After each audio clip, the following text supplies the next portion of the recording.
We are going to get the ball rolling. So my name is Sean from the Malaysian Nature Society. I'm its Data and Policy Officer, and we are incredibly grateful and thankful for each and every one of you here to spend your next 2 hours with us as we go through nature conservation in this millennium. So with me today, I have my colleagues, Mr. Donovan Lewis.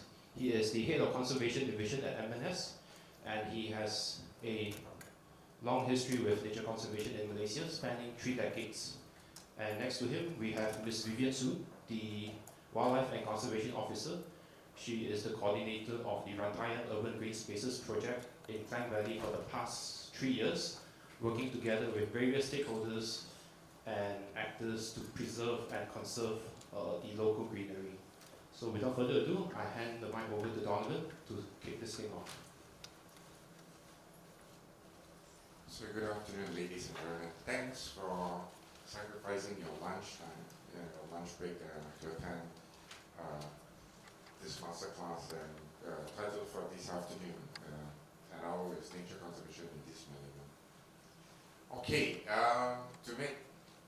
just to give a sort of an icebreaker for myself and also to my colleagues, Sean and Vivian. So Vivian is a master's student from UniMass, and Sean is basically a environmental policy student from Uni Sabah. And myself, if I spend back about 30 years ago, I graduated, or somewhat graduated, from New South Wales Uni in Sydney, Australia. So I'm actually, full disclosure, I used to work for Greenpeace prior coming on board to work with MNS, and my forte was basically to look a lot on land use.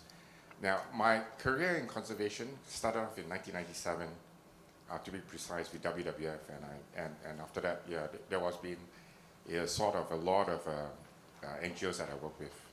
So most of my focus and specialties is a lot to do in terms of land use, landscapes, forest loss, Anthropocene subjects, and a lot to do with special cases, and also in terms of supply chain aspects as well, looking in terms of the natural resource that was taken up from this region and how it moves up towards all the major economies and in terms of towards the markets, whether it's in EU, US, Japan, China, India, and the rest of the world. Yeah. So that's one of my specialties for the last 3 decades.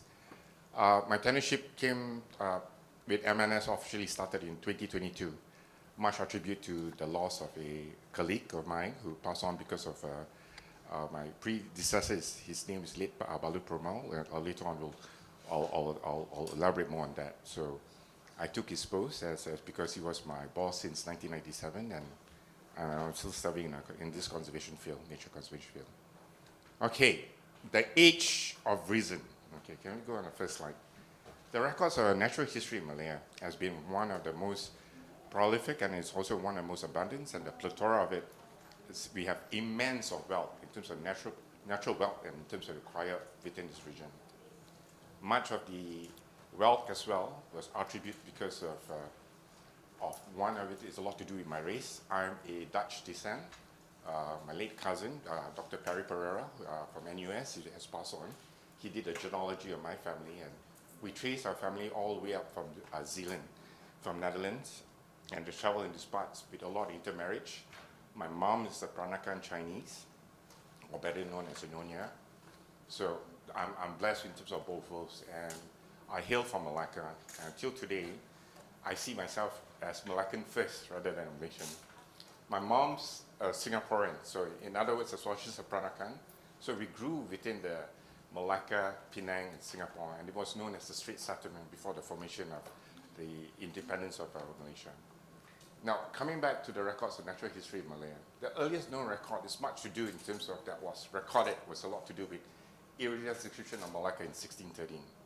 There was a lot of accounts that he put on anthropology aspects, seeing in terms of the locals.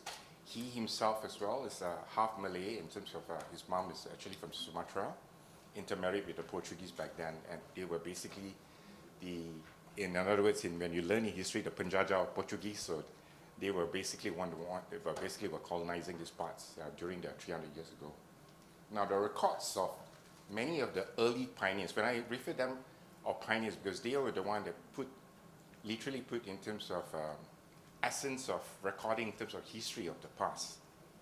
And once it's indelible, it lives on till today. So it's been about 300 years. So his record gave a very good insights in terms of what's going on in Malacca, being one of the hot seats of civilization in this archipelago. So they did a lot of understandings he had done on flora a bit, in terms of flowers, as well in terms of the locals, in terms of the tribes, and in terms of peoples that we found in this region.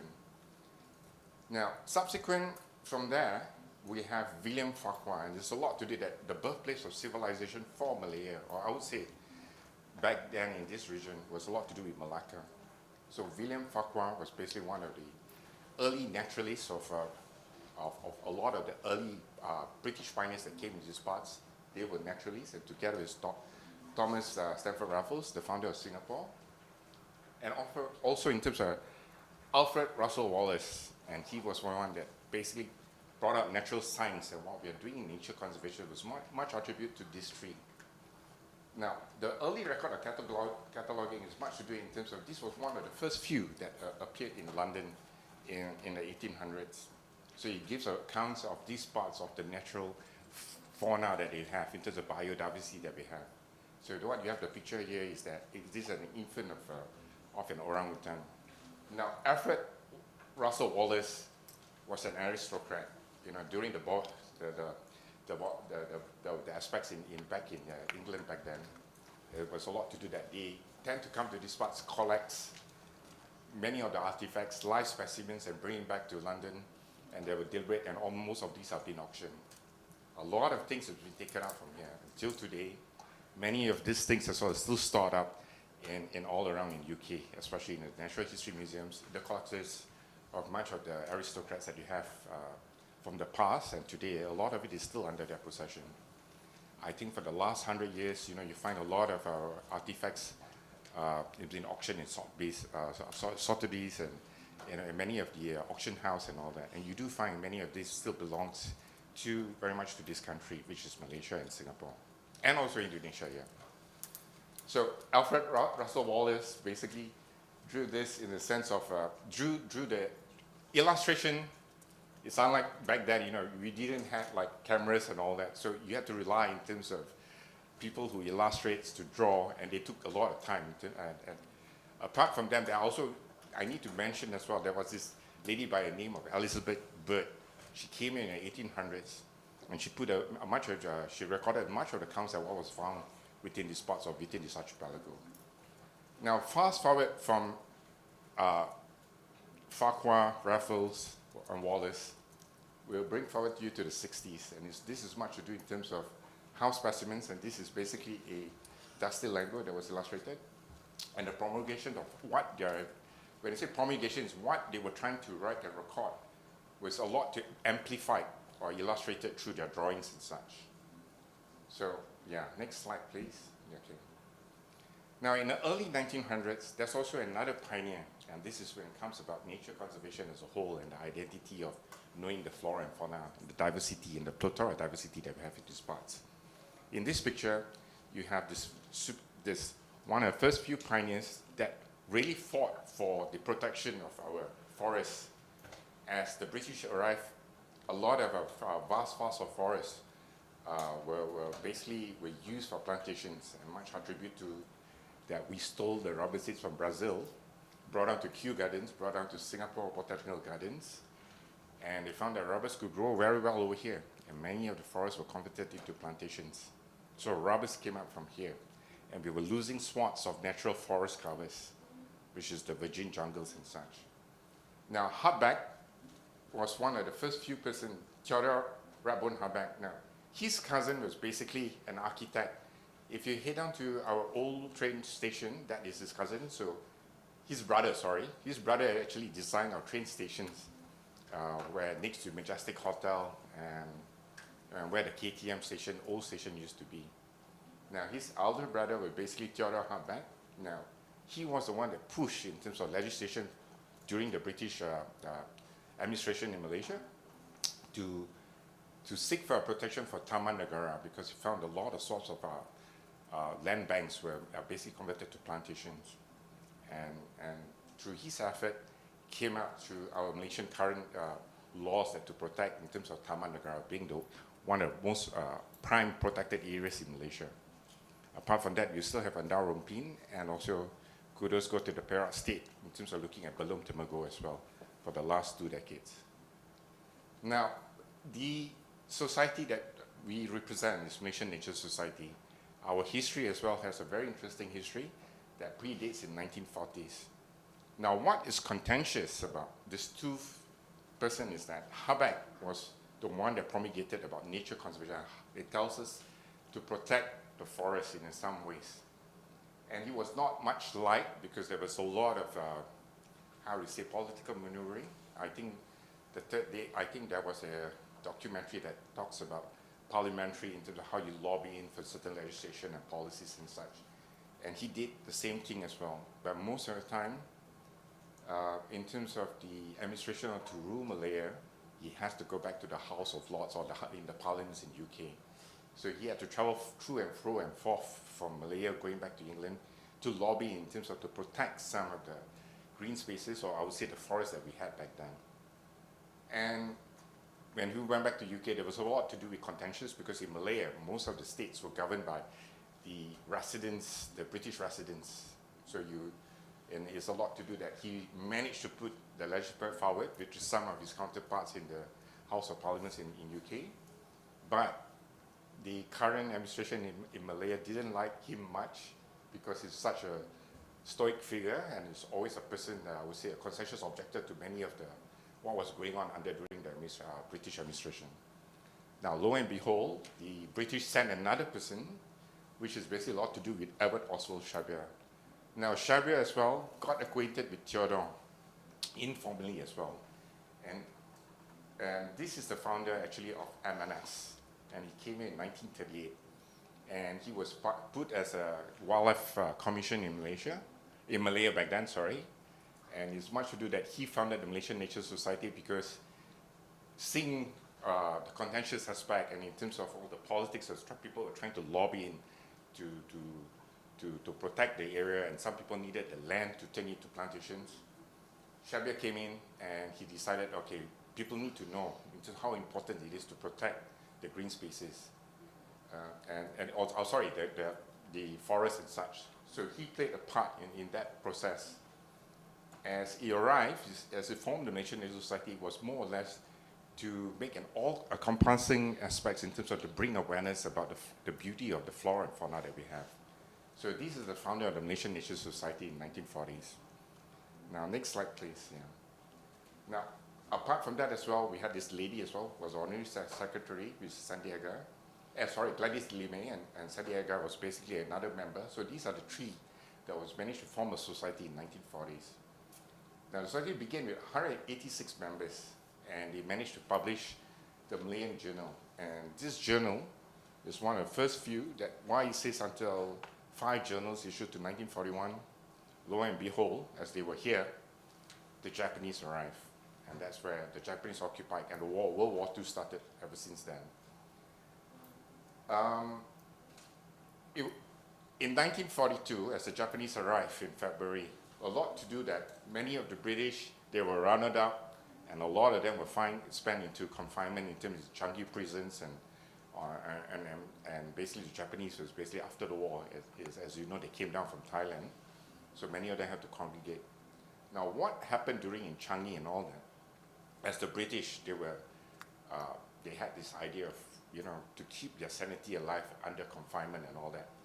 They stole the camp commandant's typewriter, papers and such, and because of their fascination about on nature, they wrote a book or compendium of sorts of describing birds from their observation. And basically, what came out from their confinement for 4 years in Changi prison is this book called An Introduction to the Malayan Birds, and it was written by Gay Murdoch.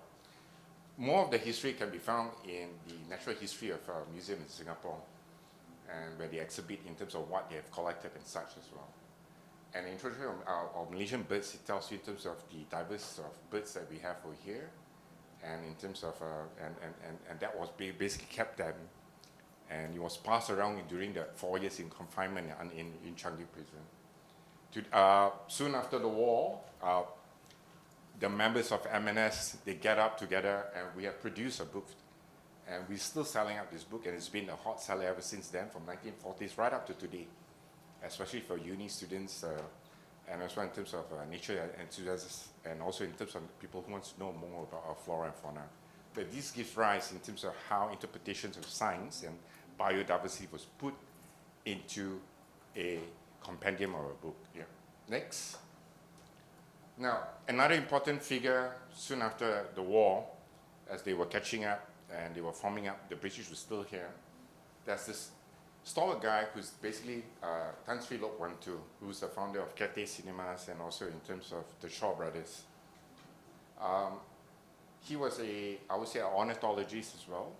He spent most of his time studying about birds and all that. And during the formation of MS, trying to assemble back his society members and the members who are fascinated about the flora and fauna in these parts. He played a pivotal role in terms of, one, there's a lot to do that he was very charitable. He hosts a lot of functions and events, and he was traveling all around within Southeast Asia and also globally to talk about the importance about the landscapes and birds and the protection of all the natural properties that we have in these parts with regards to the forest and much our tribute to the birds. I brought the subject of birds more than the tape, but I'll soon go into it. Or perhaps my colleague, Vivian, who's a zoologist major, he will explain more about the tape here. Now, apart from that as well, we have a lot of key stalwarts in Malaya back then. So one of it being Mahmud bin Mat, who was basically he's a lawyer by profession. And he was one of the first few, I would say, the Menteri Besar Pahang. We also had the Kedah Prince. There was a lot to do with Tengku Yaakob, Raja Perempuan Besar, Tengku Budar, the wife of the Raja of Police. And also in terms of judges and all that. So they made up the first few members of the society in the past, in the 50s. And of course, sadly, Tan Sri Lok Wantu, sadly it was short-lived because he had an unfated crash. There was an unfated crash, and he passed on in somewhere in the 60s in Taiwan, during one of his trips going around for some of the birding conference and events as well. Okay, next slide, please. Okay. Now, coming back to the 60s again, the journal somewhat morphed into being more scientific in terms of interpreting, understanding about the biomes, the methodologies that was employed to understand how the essence of the flora and fauna, to interpret that they had to put some form of understandings as well, and also to give a timeline of process of how you're going to turn your journals or your articles into something more of a understanding for this new age of science. And we had a lot of stalwarts that did that, and one of it is no other than the late Dr. Lim Boon Liat. Dr. Lim basically contributed his life, I would say, so gallantly in terms when it comes to nature conservation, in terms of looking at every aspect of zoology, zoonotic disease, and also in terms of, to do that, they often have to spend hours, days, weeks being inside the forest, understanding how the volan, which volan is a lot to do in terms of species of, it could be also considered as primates and by its mammals, to understand how they live among trees and such. So there was a lot of samples that needs to be taken up. And also to research, dissect, and also to understand in terms of their food diets and such. Their ranging patterns, when I say ranging patterns, it's their home range, how far they travel within that forest, cluster of forests, and how they are distributed as well. Now, apart from that as well, we have Mr. Muhammad Khan. He's still alive, and he used to be one of the first few DG of Pelaitan. And he has a lot of stories that he could share. The other person that I'd like to mention is a lot to do with Lord Midway, or better known as Datuk Sri Katuan Hadi. Today, he's known as the Earl of Cranbrook, and it's a much attribute that he came in the 50s, and he did a lot of study on the swiftlets in the caves and such. And he has studied about bats, he has studied about birds in caves, in confinement. But what was interesting is that in the caves, he did a lot of anthropology studies, and also in terms of to excavate and seeing how a species evolved within a certain confinement or within a certain, within the mastiff of inside the caves and such as well. Okay, next slide please.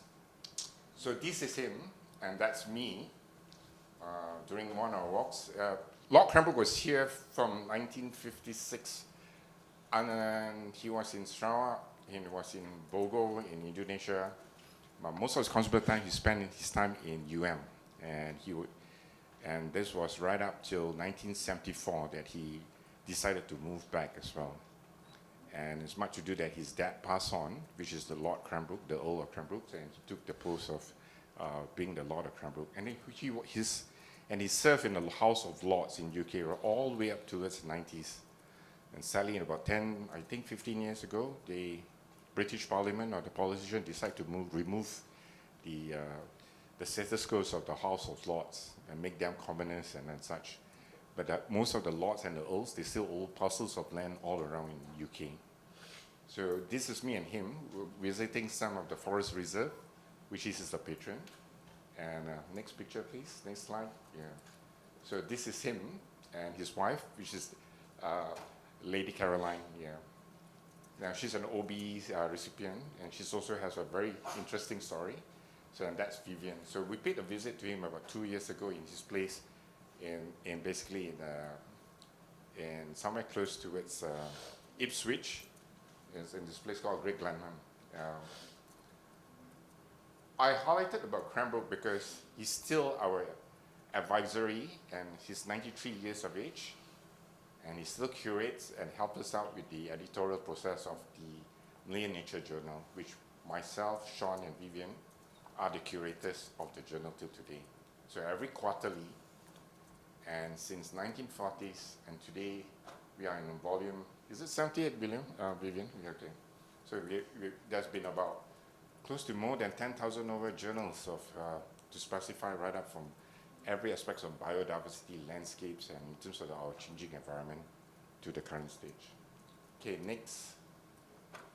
Now, so this represents one of our journal in the 70s, and we basically embark on a sort of anthropology study in terms of understanding in terms of traditional endangered traits, and this is on the Penang, and they were still doing the tattoos using up very basic element tools to make up tattoos and all that and such, and most of the ingredients are all relied in terms of the forest properties that they find.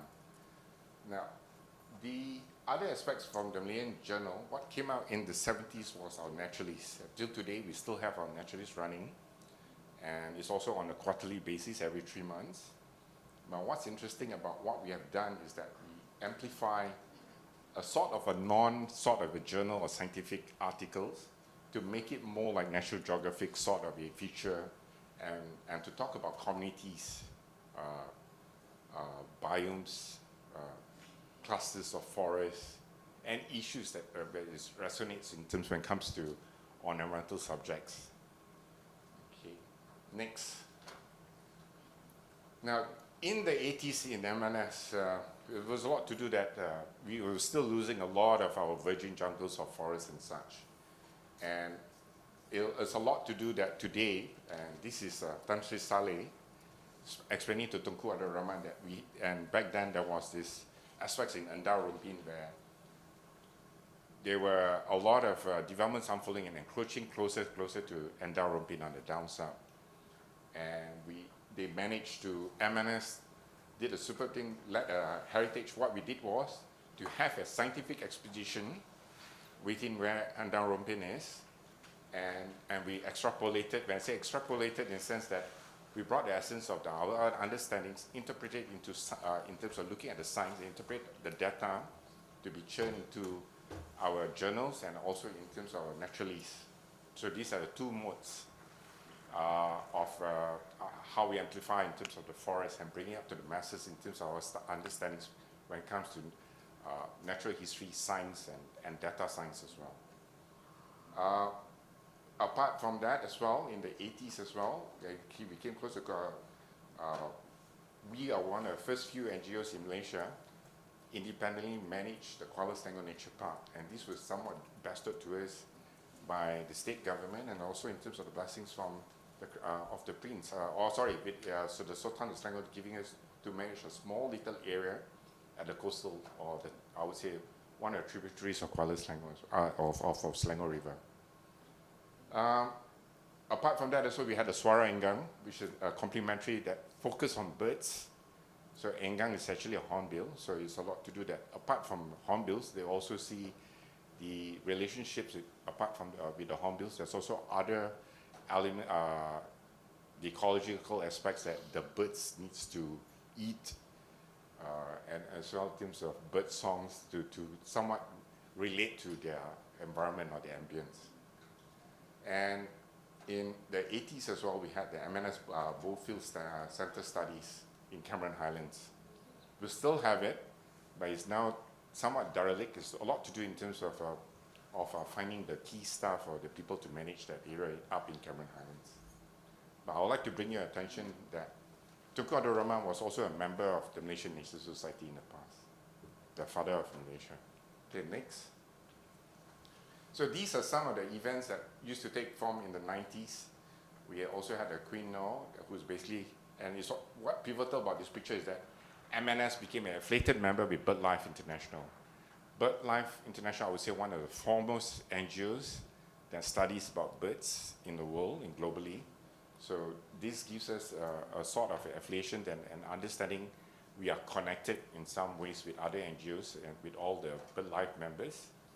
And every 2 years we have a congress and conference, and we elect the trustees and also in terms of the members of BirdLife. Okay, next picture. Now, I'm bringing up to 2000. This picture, actually, I was the one that took this picture about in early 2000, and this is basically the owner of the Clean in Kuala Sepetang, which is quite close to where Taiping is. And they were explaining to the students in terms of the process of how they produce charcoal or arang. So our emphasis is that we try not to focus too much in the city, but we look in terms of the rural places and to bring awareness in terms of the importance of resources and as well in terms of to support the local jobs as well. And these are very important today as well because we are losing a lot of this. Many of the work is very hardy and it's very tedious. And Kuala Sepetang is actually quite close to the coast as well. So this uncle here, I can't remember his name, but he's the one that basically was trying to explain the process of how the charcoal turns black and in terms of cleaning process and such as well. Okay, and apart from that as well, yeah, we got the Royal Balloon State Park and such. Okay, next. Now, coming close to 2000, during the height of the COVID, yeah, so this is one of the special issues. Now, we have a lot of special issues. We have solely a special issue in 2017 that tells you about the history, which I just relayed earlier on. And there's also a black cover issue that was produced in 2019. It has the picture of Shabir, which is the founder of MNS. And all of it has a bit of snippets and anecdotes of how the society forms then and where we are today. Now, during COVID, Lord Cranbrook and myself, as during the gas station period, everyone is on the lockdown. And I was in Singapore back then, and we did a 1-year process. We sat in and we somewhat communicated via phone and internet, and we produced this thing called the special issue here. So it gives you a rundown in terms of, in 1965 as well, there was a special edition where we try to cover up whatever we can about the natural conservation that is still taking place and whatever is going on in this region. So you have also aspects in Sarawak, Sabah, and Peninsular Malaysia, touching a lot on the key habitats and the environmental sensitive areas and the biodiversity.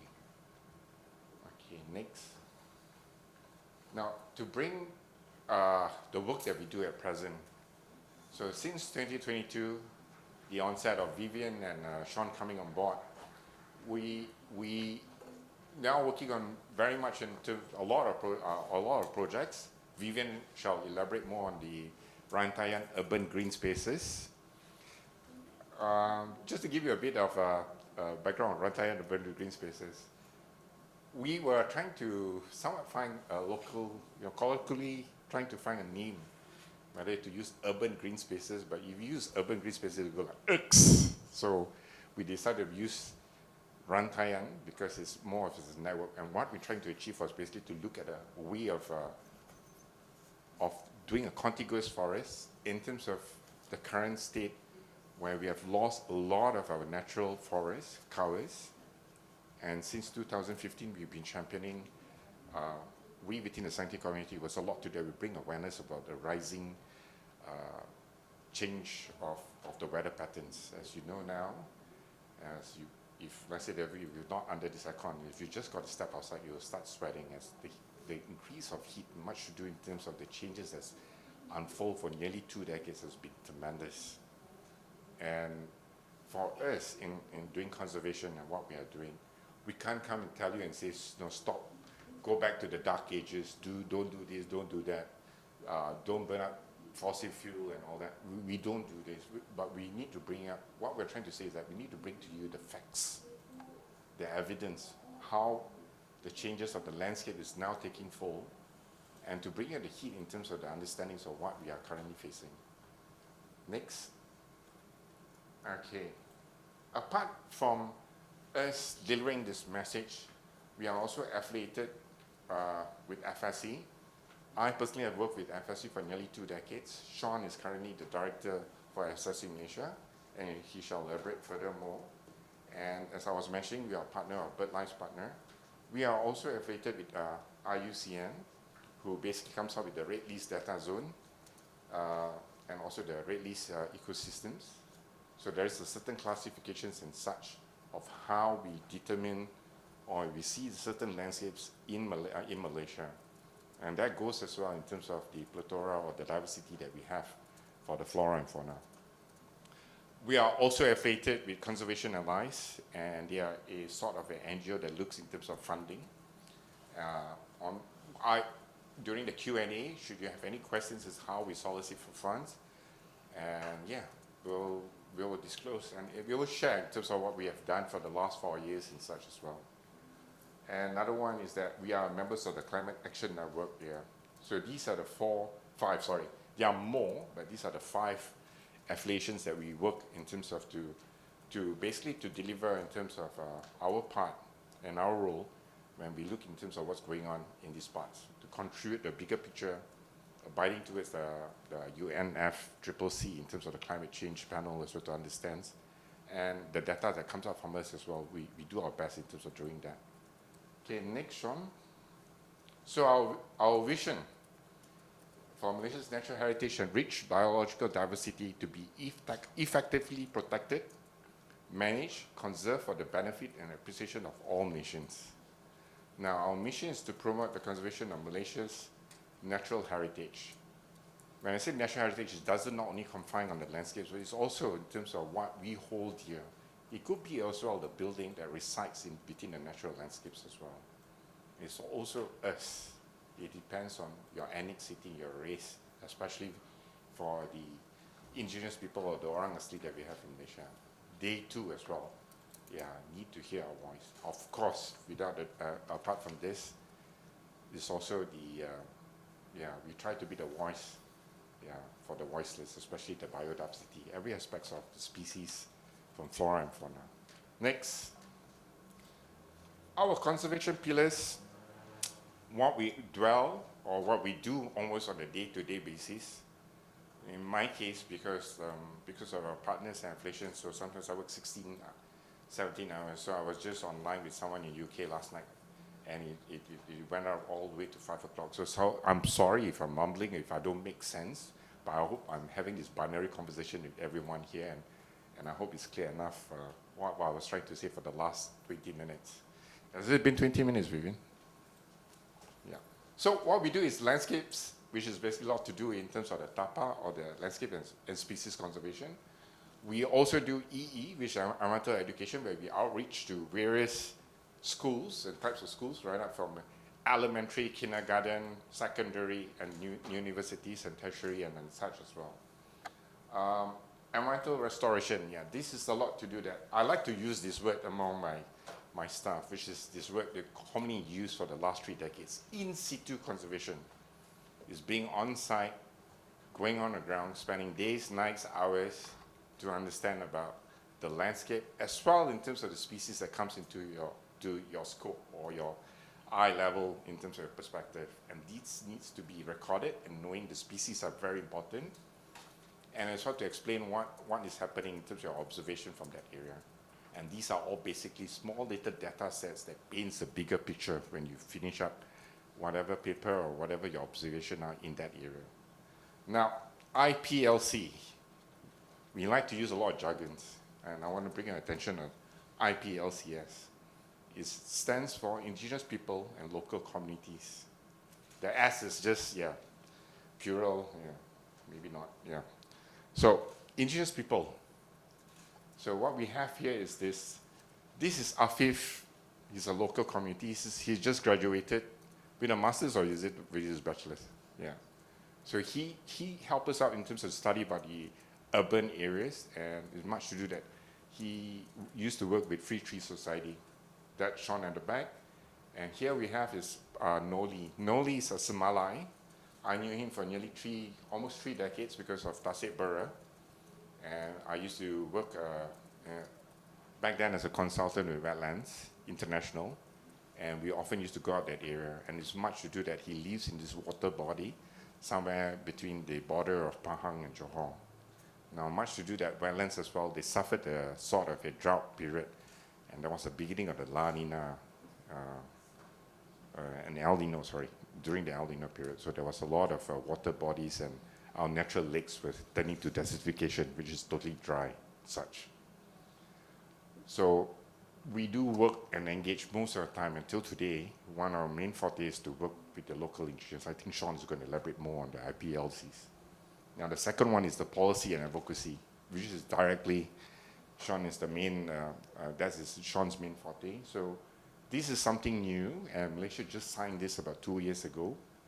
And it's a lot to do with the short form that we use is BBNJ, or better known as the High Seas Treaty. So this was lobbying, and this is a subsequent from the UNCLOS. There's a lot to do. In year 2000, I think Mahathir made the Arctic trip down towards the Antarctic and such. And we signed this clause called the United Nations Laws of the Sea.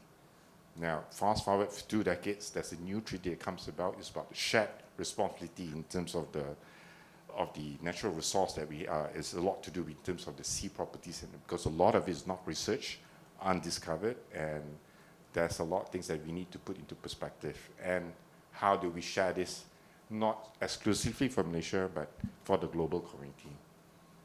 And I think we have a short policy brief in terms of just to give you a perspective of what we have the Malaysian government has signed on, and we're going to ratify this as so soon as well. Okay, next. Now, where are we now at this current stage of juncture? Our state of nature conservation. This gives you a perspective where we are, and this is where my fellow colleagues shall delve more deeply and give you an understanding in terms of the brunt of planetary issues that we are facing at this point in time. Okay, next. Now, the current state of a natural, now this is taken in Marapo, and the other side at the far end, this is Taman Negara, and you can see the massif that we have around these parts. So it tells you about cast limestones and the road that was built, it tells you the changes, you have the plantation. So I think this comes up in terms of a natural landscape that we have at this moment. So it's somewhat like a shared responsibility in terms of what we are facing on the anthropocene change. Examples of ecosystem services as well is very important. Now I need to bring you up on the topmost, so you have, let me go up in sequence first. Habitat fragmentation, we can see how certain parts are degraded and such. But imagine, not less than 5 years ago, all these were green. And now we are facing a lot of degradation of even plantations as well. It's much to do in terms of the climate change aspects. Now, human-wildlife conflict as well, because roads are being built up, you have a lot of wildlife coming in. One of our trips 2 years ago, going down to Marapo, because of our work, understanding the species, their distribution range, me and Sean, we were just heading down to it to see one of our fellow colleagues who's basically local residents in Marapo. We stumbled across bearded pig. Those who study about mammals and their distribution and understanding in terms of their distribution range, you don't find bearded pig up north within Marapo. Because this part here is quite close to Gua Musang, is where we're heading down towards a sort of a rainforest, towards a deciduous forest. Because you only find bearded pig mostly confined within south. So it also, you find that there is an anomaly of a species moving out there. And this was like 3 years ago. So you have this thing about species moving about, and now things are changing, and the whole dynamics has totally changed. And that, to us, is scary, but also it's like, what are they doing here? But you also know that we had this issue on zoonotic disease where a lot to do that a lot of the common pigs, or the wild boars, we had this, a lot of it, we had this disease and massacred a lot of the pigs, and when the pigs die of disease, it somewhat breaks the food chain, and therefore the tigers also don't get to have their meals as well. So it affects, in terms of effect, it is a domino effect in terms of when we look at this. From a science perspective, also it's a bit scary. Now, the examples of ecosystem services impacted today is much to do that we stress for this thing called the carbon credits. It's much to do when you say carbon credits, carbon markets and such. For us in science, whatever equation or whatever numbers and numerics are going to come up from each areas, whether it's going to bring money and somewhat success to the communities or the people or the markets, or those who are going to volunteer pay for their tax. To us in science, and what we are doing in conservation is that, how is this services is going to impact the landscape? And right now, when you talk about carbon sequestration, it's a lot to do that the methane gas that is out there, and how to trap that in terms to reduce in terms of the heat that we are facing. All these are basically now comes with a lot of statistical figures, understanding in terms of the air, the pollution load, and there's quite a lot to chew on here. And all this has a method, and today we have so many from Vera systems in order to tabulate this, and I know a lot of multinational companies and big companies, and even the banks as well, are trying to look in terms of how to offset all this carbon that is basically is flowing out, and also in terms of to safeguard the interest of where we're going to pivot in terms of the nation and the demographics, the markets, and where are we going to pivot towards tomorrow. We also need to retain, because forests rivers requires forests, and rivers and forest requires rivers. I think these two are inseparable, and much is attributed to the fact that how the whole system of science in terms of the cloud, the precipitation of the cloud goes down into a highlands, into a forest, it traps, and it brings down from a meandering streams, browns out to a raging river that goes all the way up to the sea. So that system is really embedded in us, but these are now today in much of the landscapes, not only in Malaysia but around the world, is changing as well. And this is as well is much to do in terms of the Anthropocene or the human aspects of development. I would not go on specifics, but it's very scary and very stuck in terms of how we look, and it's much attributed to our consumption energy.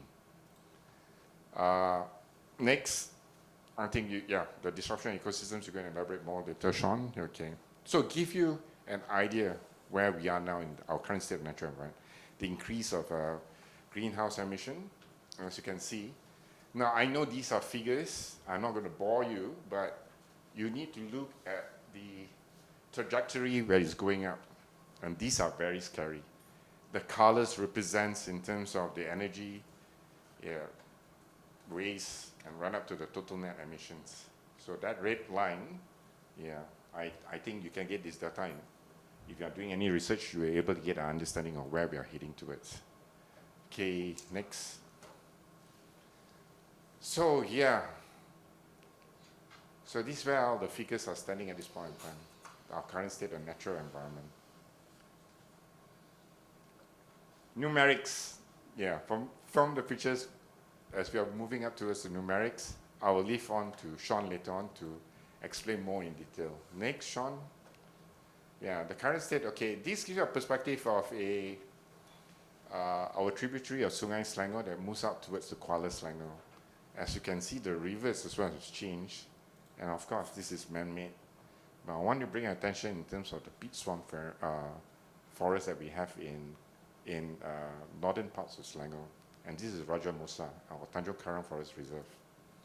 Now, the peat, if you happen to go into this pit, it's much cooler than this place, because a lot of those forests are not open up and still in its natural state.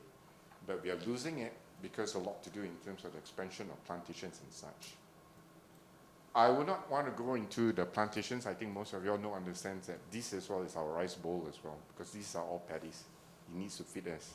But what's inside here, as I did a scientific expedition about 10 years ago in 2014, is that I was amazed, and it's also one of my first few that I've been in Papua New Guinea. I've also been down into some of the Indonesian forests. But what's unique about our peat swamp forest here is that as soon as you step into the forest, it's like an aircon. Everything is soggy because you have a decomposition that goes down underneath the forest here. It's teeming with wildlife in terms of plethora of wildlife that you find. And what's interesting about this patch of forest, it's still a heaven for many of our endangered species and such as well. Okay, and I think the case of peat swamps, the removal of biomass, lowering of water tables, because this also regulates the water. Now, this is, I would say, not far. It's about 10 km off from the coastline. So it tells you in terms of how important it is, and in Selangor State, this represents one of the key habitats as well that we have for peat swamp forest. And apart from Selangor State, on the other side in Pekan, in Pahang, there's another sort of peat swamp. These are two different key habitats, when we talk about peat swamp forest. There's not much peat in the world, so these are the two that we have, and these are very unique, still being studied. We are also currently working with IUCN at this point in time, run up to next year, to do a bit of inventory studies about this peat swamp forest that we have in Selangor. Next, Sean. Okay, the current state of our environment. Selective logging results in detrimental impacts on the natural environment.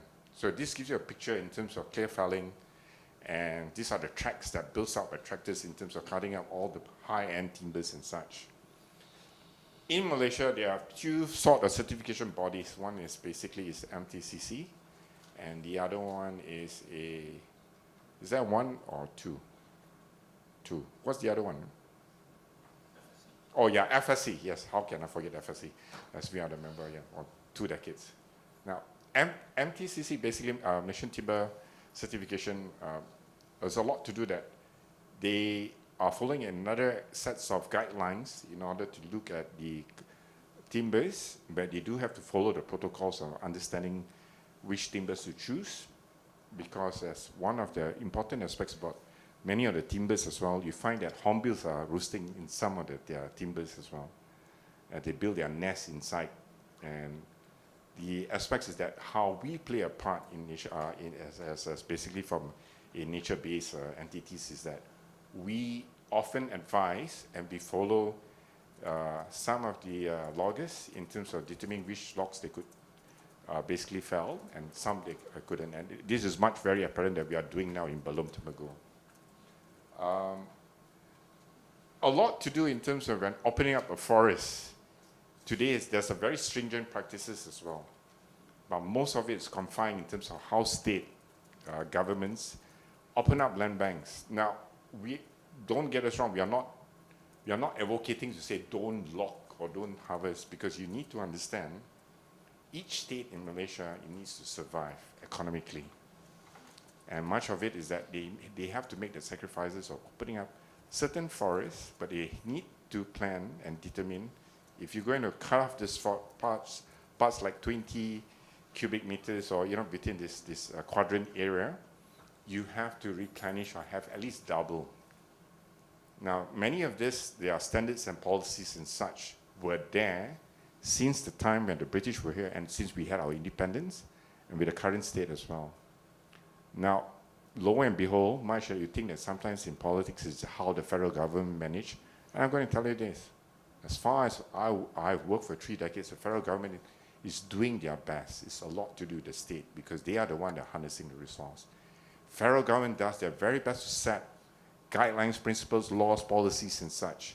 But the state needs to find the right balance of what they needed from the federal government in order to safeguard. One is the forest, especially at this present point of time, as we pivot towards a new decade, which is the millennium now. Okay.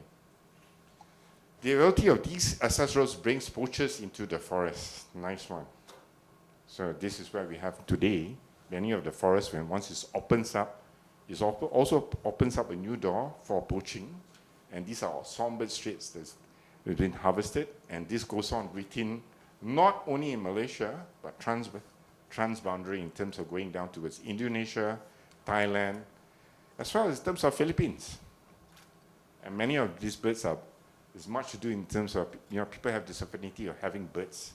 Even I have relatives. I'm not saying that I'm absolved in all this. I have relatives also that love songbirds, and Sean and Vivian met them in order to gauge, the understanding why do they want to have birds. Why do they want to have rare birds and all that. Now, this places immense pressure on wild populations when you have birds as ornamentals. And also, most of their mortality, they won't survive for long in such deplorable and in captivity as well. Now, wild culture and tradition should be preserved because a lot of it ties up also to our traditional practices as well, our cultures and such. So that's why sometimes you have all this bird song competition that goes on within certain communities and such. It's not that we are not trying, not to say we discourage, but as humans, we do have our pastimes in terms of, and our hobbies. But I think is that as we approaching towards a new decade or going up towards the future, we need to have more compassion about all these endangered species that we have. So today as well, under Playtime, we have a lot of laws that restrict people in terms of having birds, and you need a proper license. So all this basically needs to be adhered, and guidelines and policies needs to be understood. Yeah. Next. Okay, human-wildlife conflict. This is a never-ending issue, and has a lot to do with highways, byways. Elevated highways are being built all around. Instead, here, I think in KL, Klang Valley, in terms of overall right up to Johor, and now it's expanding up to Penang. You find a lot of you are encroaching deeper into our virgin forest.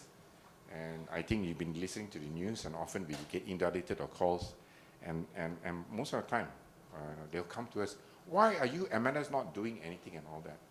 We have told them from the get-go.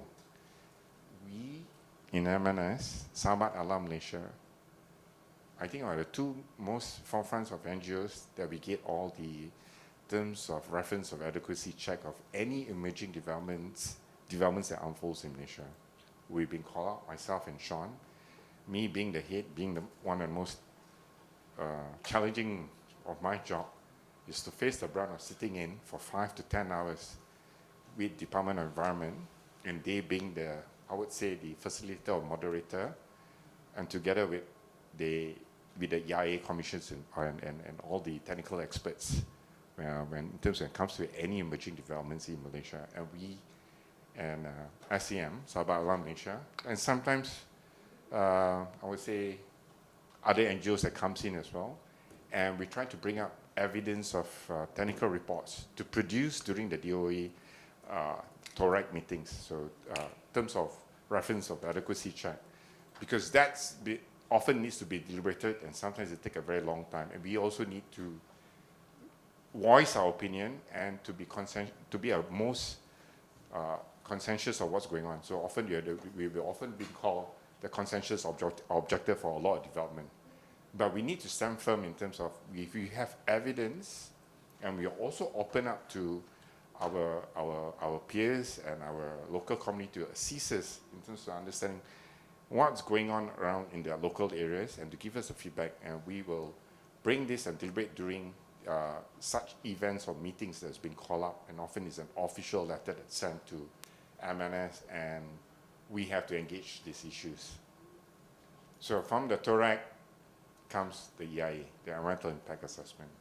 And most of the time, we do our best to say no, but oftentimes we fall short, and many major developments unfolds. Anything above 5,000 hectares, right? Or 5,000, what's a, 500, yeah. You are required to have a EIA report in terms of your development that unfolds. So this is one that happens, I'm not going to mention where, but I think you guys know that the lorry ran over or killed an infant calf. So this is the mom and all that. This was very much recent. We have to deal with this, and it's not as something that we've not dealt with. I personally have dealt with this for almost 10 years. And sometimes it's very heartbreaking, and sometimes it's very strenuous, and mentally it's very challenging as well. And I need more people and more of our supporting NGOs, as well as the members of the publics and people to voice sort of these issues. The lorry needs to go to one venue, and to me is that who is to be blamed? The last thing that I want to hear is to put a blame on someone, because you can't blame, because everyone is doing their part. It's just that it's so inevitable.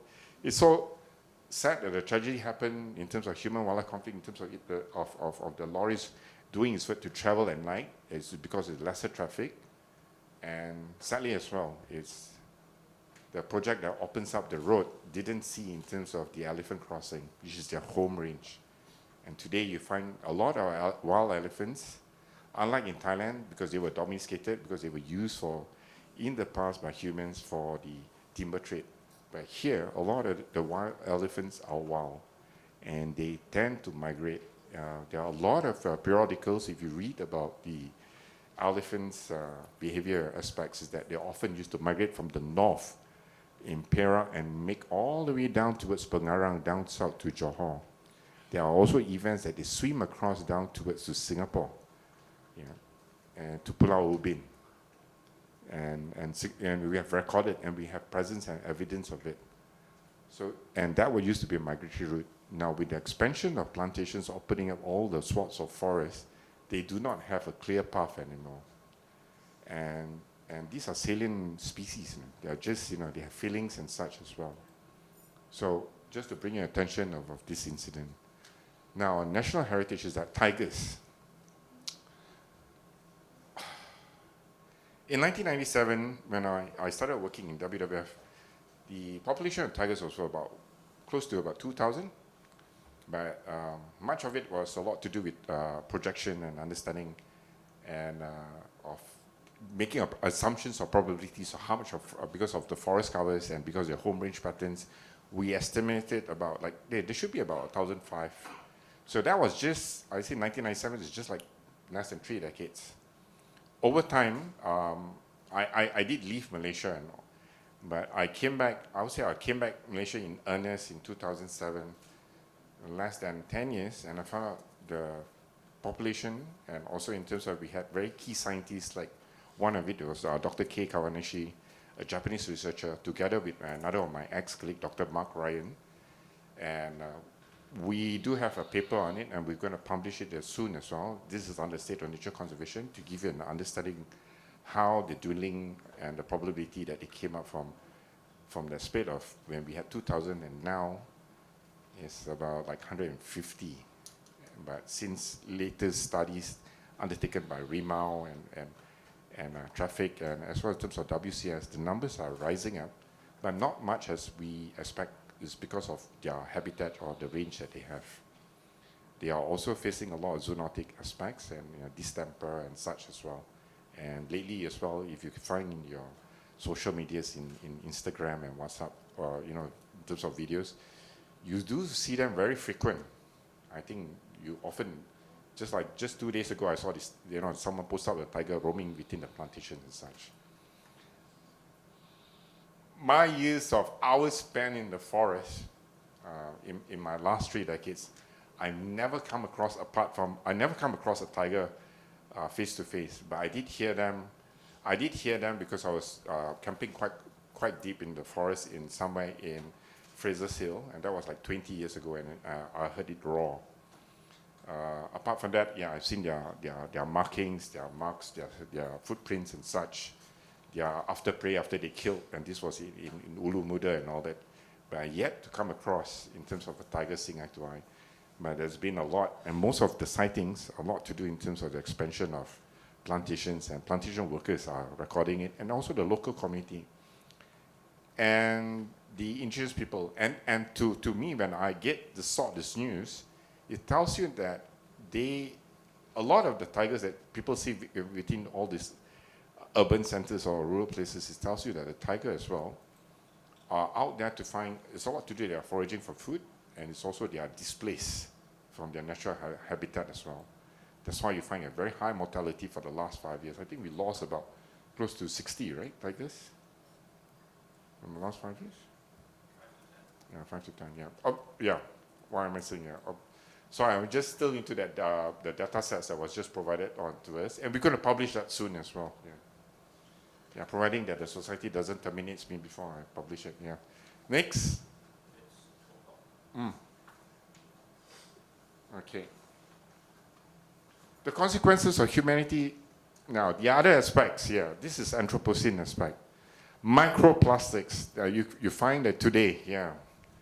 These as well I've addressed because, well, I took up, not me, but a lot of us in conservation, we took up this practice in terms of engaging with the plastic industry, and a lot of it I would not go in detail, but I think all of you should know where plastic comes from, and it's also there is a body or association that safeguards the interests, and I still remember about in 1996 and 2017-18, they had a major exhibition here. They called "Plastic is Fantastic." I know it's fantastic, yes, and it's very much needed. But you need to understand in terms of the flow of the plastics, and this is taken up in Pulau Ketam, and you can see how drastic it is in terms of, and this is much to do in terms of intertidal, the waves being seen and out. And we have been working in that area for, I think, for the last 10 years, and this is not abating.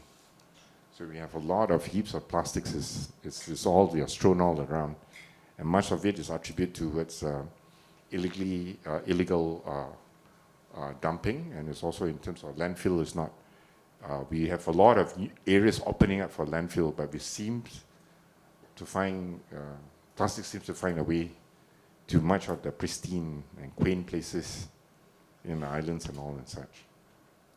And this has been one of, when we do a lot of field work, I've floatables or suspended solids, we've often, yeah, plastics is always, yeah, it's always one of a few things, because sometimes I look forward to see dolphins or from the horizon, and as in the sea and such. Often when they get close, something is, it's plastics that is popping up from the. It affects the wildlife, of course, and it's much to do that the disintegration, and that this is where the microplastics, I think a lot of us today as well, in terms of food, especially when it comes to certain fishes and such as well, you dissect, and also you find a lot of the dimorphism of the fishes is a bit scary as well.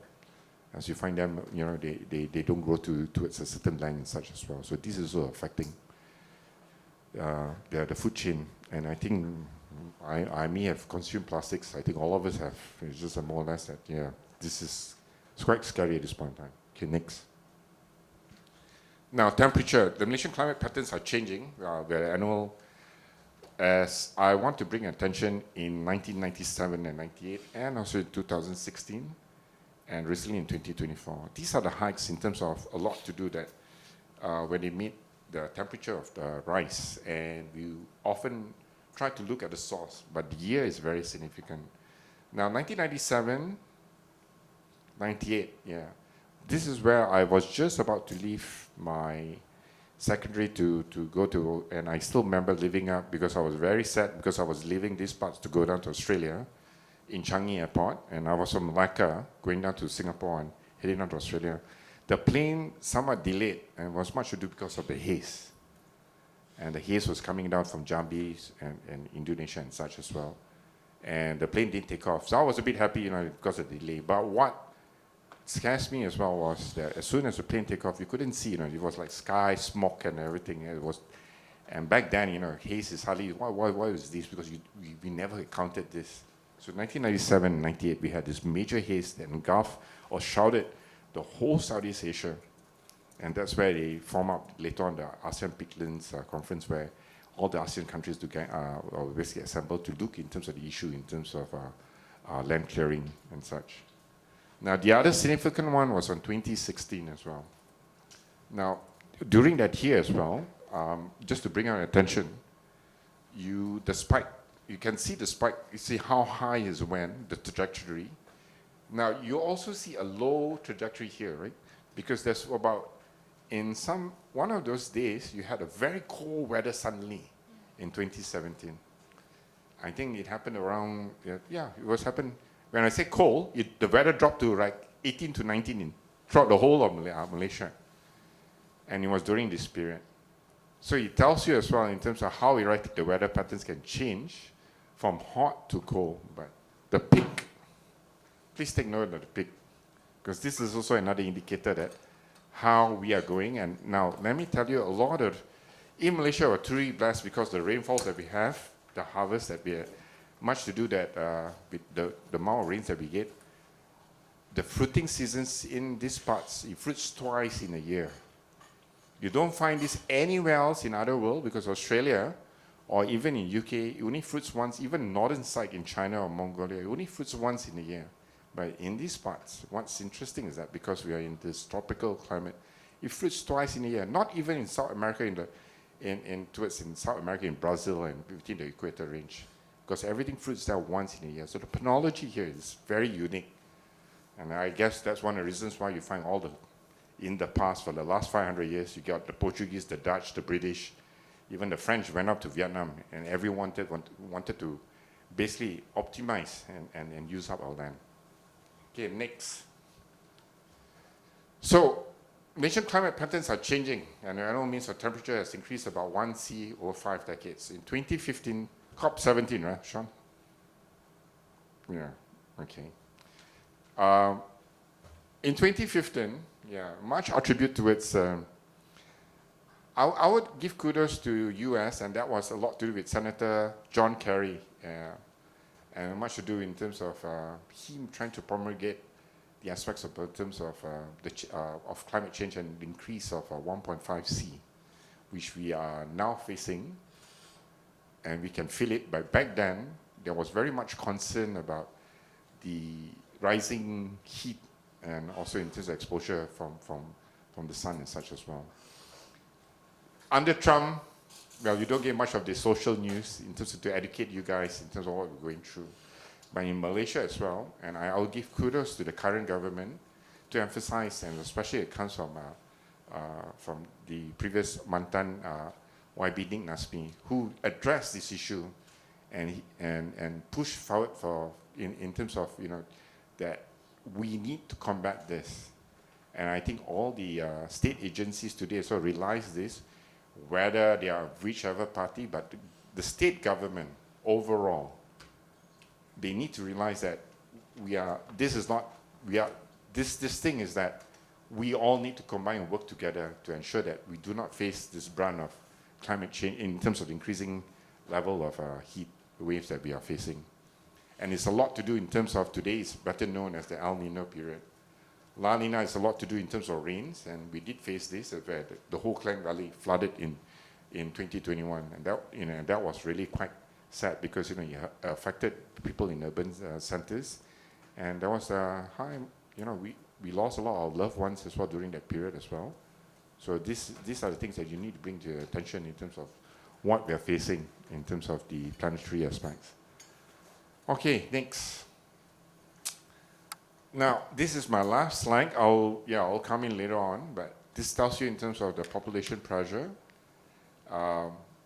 Anthropocene aspect. So it's much to do in terms of our need for mineral extraction, and that goes to deforestation, and from deforestation it also creates climate change. And when that happens, on the top tier, then you have the habitat fragmentations, where you have now today isolated the green spaces that we have.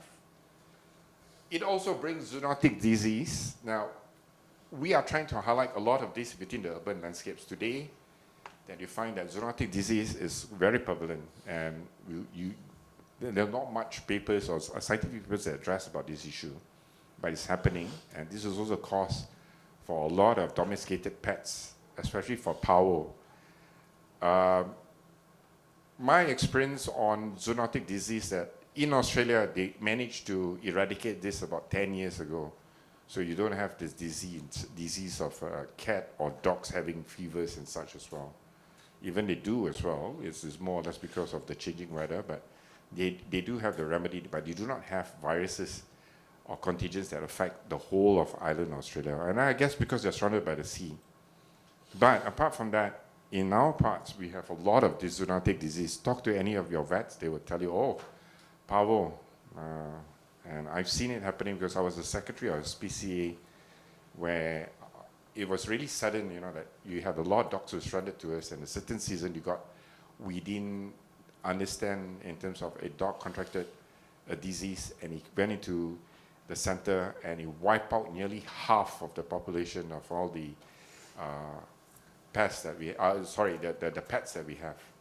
So just to let you know that zoonotic disease, it's quite a killer. So yeah. Declining food security. Now this is a lot to do in terms of the erratic weather patterns. So your harvest or your yields, it will diminish over time as well. So this as well, we need to look at it, and there should be more studies on looking in terms of our declining food security. It could be on rice, palm oil as well, because now it's become a major commodity, and as well in terms of other aspects as well. Loss of ecological connectivity, oh yeah, this is very apparent. As you find pockets now, even in urban areas, Vivian will stress out into how important later on in terms of we need to form up a contiguous forest. Even if it's a bare, degraded, or minimal greeneries, you still have, the life still supports in some ways. And if you put efforts, and if all of us here look at it in a sense that there is a potential for the place to thrive, to be once again radiant. And I don't see why we can't do it, if you put all our minds together. Species and genetic loss. Genetics. To blame? Nope. Because I think a lot of the species that we have here are invasive. And a lot of the species were introduced in much to do with the British, the Portuguese, the Dutch, even the pioneers of, the early days of the Malays that brought, I wouldn't say the Malays or the indigenous people that brought towards these parts. They brought along their traits, like rice and all that, are not native, but it was introduced. So a lot of this brought along is diseases and such as well. So this as well affects the landscape. Now, when we talk about genetic, it's a lot to do in terms of preserve what's natural and what's really the amoeba of making it entirely of purity and such. And it doesn't happen anymore in this dawn and age. So when it comes back to genetic as well, you need to know the genetics and whether it thrives and survives and sustains for perpetuity as well. So species and genetic loss is now very high and credible, because whatever that we have here is considered as all these are assets and natural properties. Invasive alien species, one of it is a lot to do with the ikan bandar raya. I think there's been in our rivers and such. Even our prawns, tiger prawns is an invasive species because it wipes out a lot of our local, in terms of our local prawn species as well.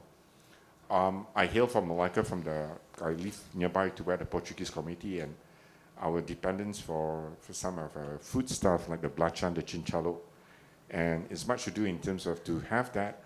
And today it's also known as an endangered traits because nobody wants to do it anymore. It's not lucrative, and they need a certain sort of krills.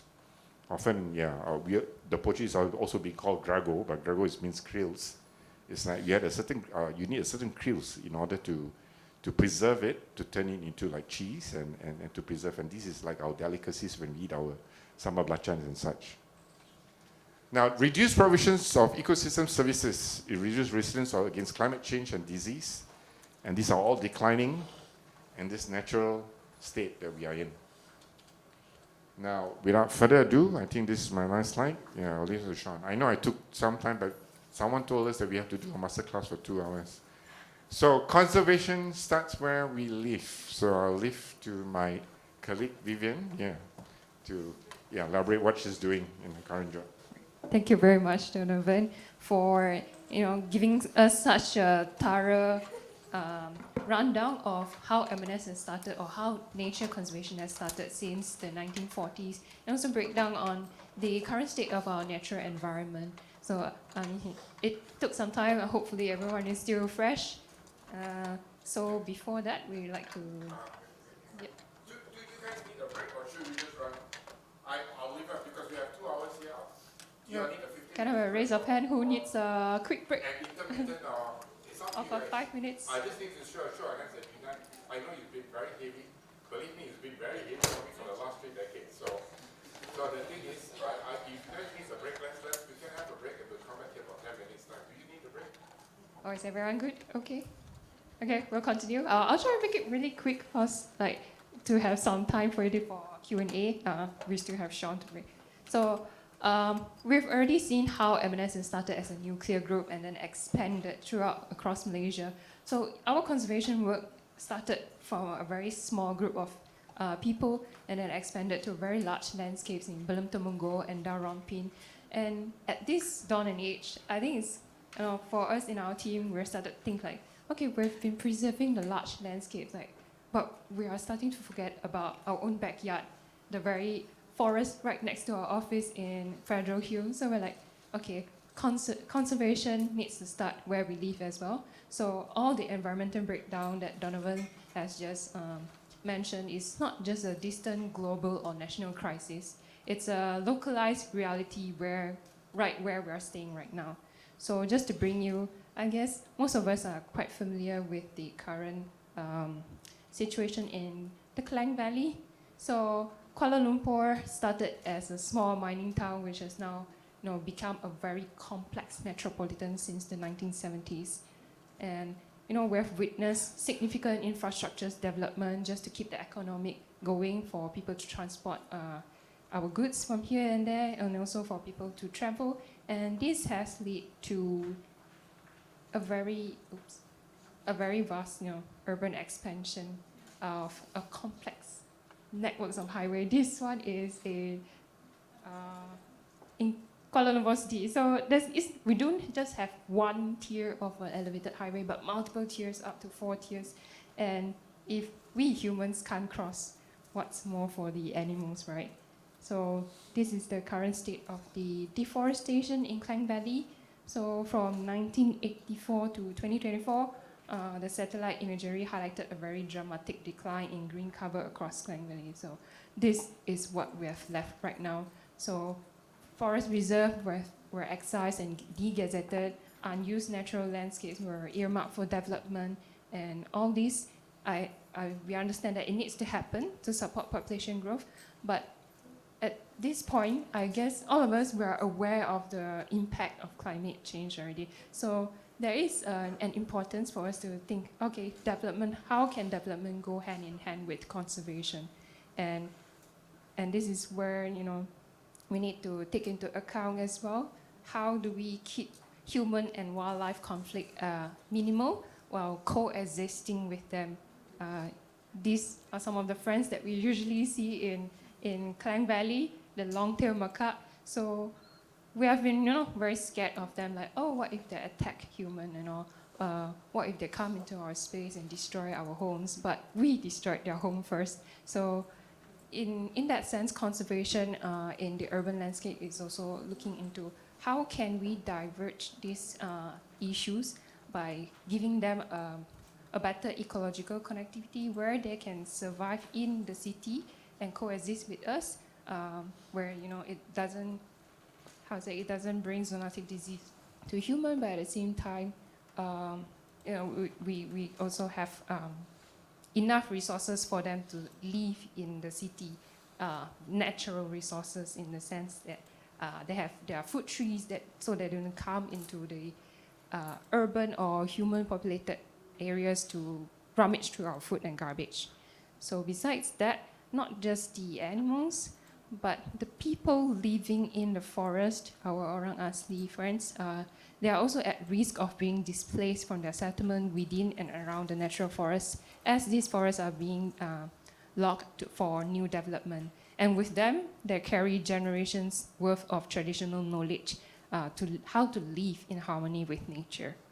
So despite the ongoing deforestation, there are still some intact forest landscapes in the peripheries of Klang Valley, especially at the Selangor State Park site on the eastern part of Selangor. So this forest remains as a critical refuge for biodiversity and also important water catchment for Klang Valley. The Selangor State Park water catchment, the forest complex, provides clean water for the residents of Klang Valley. So if this patch of forest is also degraded, we will lose fresh water or clean water resources, and also with that, food security for the whole of the city. So this photo is the Semenyih Dam in Hulu Langat, which is part of the Selangor State Forest Complex, which is also connected to the Central Forest Mine. So without intentional planning and also integrating ecological connectivity into our cities' green spaces, they will all remain as isolated, non-functional patches of green forest. So there's no point of gazetting so many green spaces if we are not connecting all of them. So because all of these green spaces, when they are just a small patch, they cannot function optimally. That is why we come up with the Rantaya Urban Green Spaces project to address the Sustainable Development Goals highlighted here. So I'm just going to skip that bit and go straight. So Rantaya Urban Green Spaces, or RUGS in short, is a project that started back in 2023 with the aim to bring local action to life. So we look into real life initiatives spearheaded by MNS right now. This initiative demonstrate how multi-stakeholder collaborations like planning, community empowerment can help to safeguard, rehabilitate, and hopefully physically reconnect all these fragmented green networks in the future towards an intact forest landscape. So the Rantaya Urban Green Spaces employs 4 key strategies. Firstly, by protecting existing green spaces itself through gazettement of forest reserves, also engagement with stakeholders, most importantly the municipal councils and also district councils, on how they can gazette the green spaces. Right now, KL is doing a very good job at gazetting green spaces. So the next step is how can we connect them, right? So it can be through 3 ways: ecological connectivity, physical connectivity, and also having urban green designs. So ecological connectivity is by increasing tree covers. If you notice our roads, it's bare right now. So previously we have a lot of big rain trees along our roads, but due to the age of the tree, and also there's a lot of development happening beside the roadside, so the trees have no space to grow, and they become more brittle and prone to falling during rainfalls. And because of the safety hazard that people are worried about, most of them have been cleared, so now we only have short shrubs. So if we could re-green all the roads, of course with safety in mind, we could help to increase tree cover in our areas, not just the roadside, but also within residential areas. We can also expand our green spaces, those that have been already gazetted or not yet gazetted. We can try to expand those green spaces by planting more trees, or just having more greenery or shrubberies, and also encouraging local community gardens. Also rooftop gardens can help as well, and creating wildlife corridors through existing infrastructures. We have a lot of elevated highways, we have a lot of the waterways that are underutilized, especially also under the TNB grid pylons. So those spaces are actually underutilized, and they spend money to maintain by cutting the grasses every month. But what if we can turn those spaces into shrubberies where small mammals, insects could use, pollinators could use those spaces. So when we're talking about connectivity for wildlife, it's not just for big animals like mammals. We are not expecting elephant to cross through our city, right? So it's for smaller animals, and it's the small animals, small wildlife that made up the most of our biodiversity. They are the base, they are the most important base, especially the insects, the pollinators, right? And then we can also use our coverts and viaducts for the aquatic animals, not just the fishes, but also otters, and also, biawak. What's biawak again? Monitor lizards, yes. Fairness. So we may see them as like, biawak very girly, but then they are very important natural predators that helps to keep the ecosystem stable. So besides that, if we have the budget or the adoption from the municipal, we would also love to have physical connectivity. And if you guys have participated in the first day of the CGM downstairs in the conference hall, the Langer project, Penang, they've done a very wonderful job in creating a wildlife bridge for the primates to cross. It's originally for primates, but through their study, they've also found that wildlife bridge that links from one tree to another tree across the road also was also used by many other small mammals like squirrels, and also apart from monkeys, squirrels. Yeah, I think most of them, the arboreal animals, are able to use the bridge, and hence decreasing road queues in that area. So if we could have some of these in our KL area, it would be great, because we have monkeys behind our office, and they're also, because we can see in front of our office is Jalan Damansara, a very major highway, 6 lanes, and we can see sometimes they're just wondering how to cross. So in the end, they have to walk a very long way to cross through the museum bridge. So if we could have a better way for them to cross without endangering their lives, it would be great. And besides having wildlife bridge, we could have more pedestrian walkways, not just for the animals, but for us as well. We have been going around like, I want to go Taman Tugu. Our office is just right across, but we have to drive there because there's no way for us to walk. So if we could have pedestrian walkways for us to enjoy, to access green spaces, it will greatly improve our well-being as well. And yeah, it would be great to have these type of green corridors integrated into urban planning. And by urban designs, it could have green buildings or having interstitial spaces being converted into something more beneficial to human instead of just an empty space that no one uses. So it could be a park, a small one as well, or having rooftop gardens or green walls to prevent more bird collision has been an issue. Our buildings, we love high-rise reflective mirrored buildings because it looks more sleek, right? But then it has been causing a lot of bird collision, especially for smaller birds or migratory birds that gets confused by the reflection. So these are some of the urban designs that you can incorporate into our urban planning. And just for a little bit of context, where the RUX project is currently focusing on. So our big vision is actually to reconnect the green spaces from the Titiwangsa range, Titiwangsa range, or which is, the Selangor State Park, which is part of the Titiwangsa range or the Central Forest Spine. So from the Selangor State Park, we're trying to connect all these tiny pockets of green spaces within the city center of KL towards PJ, Subang Jaya, Shah Alam, where the Cheraka Forest Reserve is right now, and also down towards Klang, the Klang mangroves and the islands. And this part is what we coin as the North Central Selangor Coast, which runs from Klang up towards Kuala Selangor and up towards Sabak Bernam. And this area is a very important bird biodiversity area. And so we're trying to have this connectivity from the one intact forest to another, so that there's a flow of these green spaces. Okay. So although all these urban green spaces may not carry formal status of being a traditional protected areas, which normally is being gazetted for the bigger landscapes. But these small green spaces can deliver effective and long-term in situ biodiversity conservation outcomes in practice. And in this case, the ROCKS project is also trying to exemplify the OECM, or what we call as the Other Effective Area-Based Conservation Measure.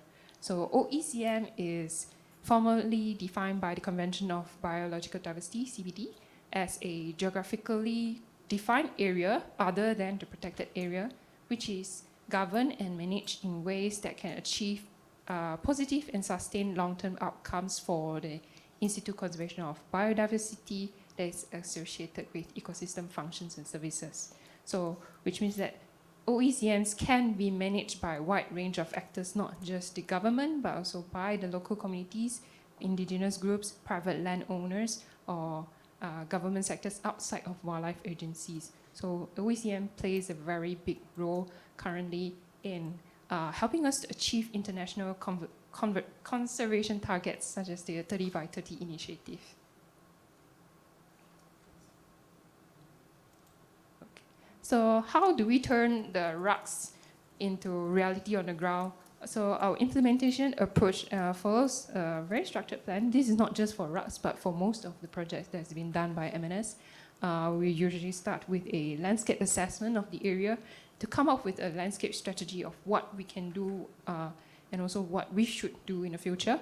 And after that, we need to engage with multi-stakeholders. We identify who are the stakeholders, then we engage with them to form like a sort of a governance platform where we can have collaborative conversations and also planning. And with that, we also have capacity building for participants or the stakeholders, especially the local communities that will help us out in our activities. And in the end, we drive lasting impact through delivery of advocacy and policy reforms. So to use ROCKS as an example, this is one of the landscape strategy that we have come up with. It's available online. If you just Google the Klang Valley Landscape Strategy. So in this strategy, we did very rigorous baseline data studies and also situational analysis. Also come up with some intervention strategies that not just MNS, but the local communities around the area that can do. And also we have monitoring frameworks, stakeholder engagements, capacity building plan, monitoring and evaluation plans, knowledge management plans, and also reach management plans. So when we are conducting our situation analysis, we will identify what's the current issue or threats that are in that area, so they can help us to pinpoint what are the critical vulnerabilities and also immediate pressures for the urban biodiversity, and then we can come up with the solutions or interventions for that. And next, we also determine the demographics and also socioeconomic conditions in the area to ensure that what we're doing, our conservation efforts, are more targeted to the people in that area and also be more mindful of what the community needs in that area.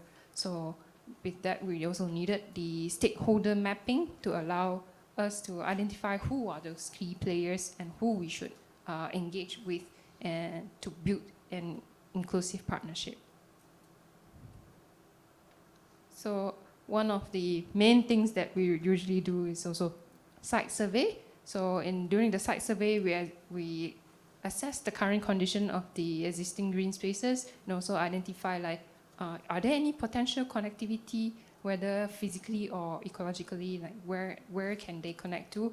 And while we are there, we also identify if there are any existing infrastructures in the area, like is there any elevated highways, or is it a water catchment area? So this can help us to determine like the priority of that area, whether it can be a green corridor or not. And most importantly, while we're there, we're not there alone. We're there because of the local communities that help us connect to that place, and it's about building connection with the people in that area.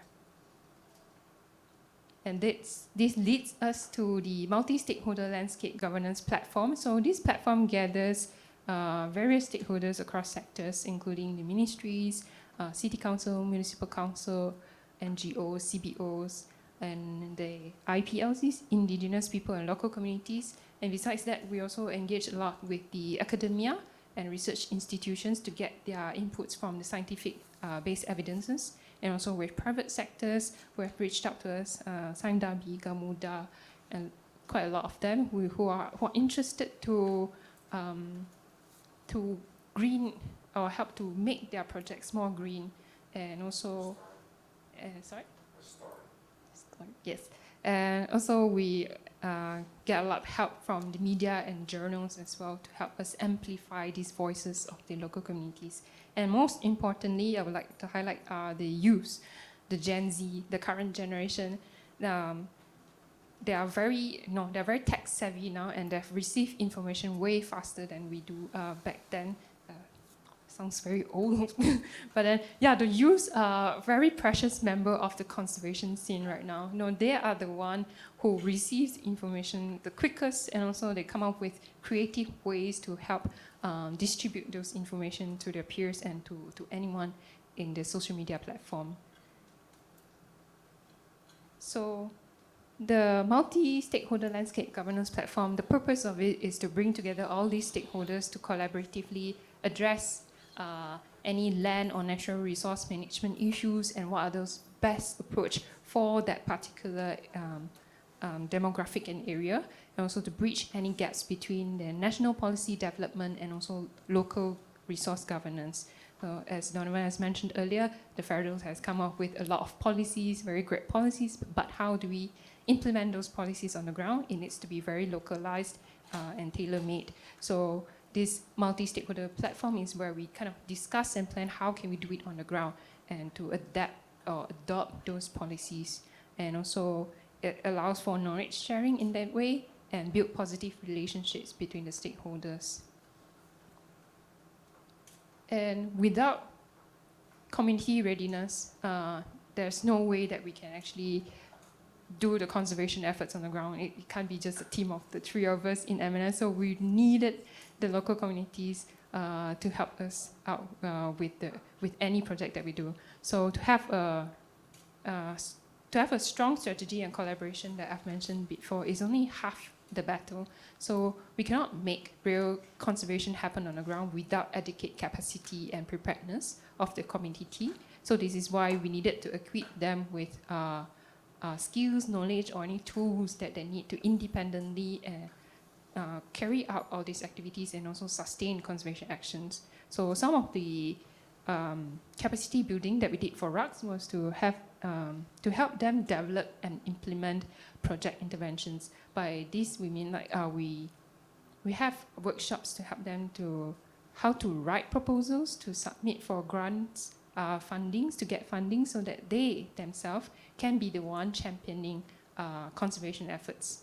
And also where needed, we also teach them different land restoration techniques, also urban green practices, how to manage the knowledge with the data that they get, and how to communicate all these data to the masses.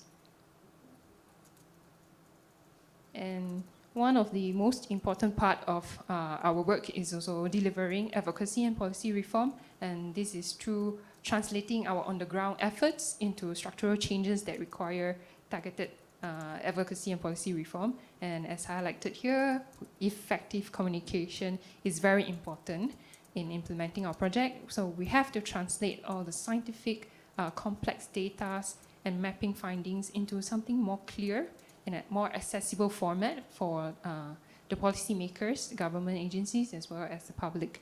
And at the same time, we have to utilize strategic communications and to corporate partnerships as well to amplify all these community voices and also highlight any critical importance from the project, and in this sense, the urban biodiversity.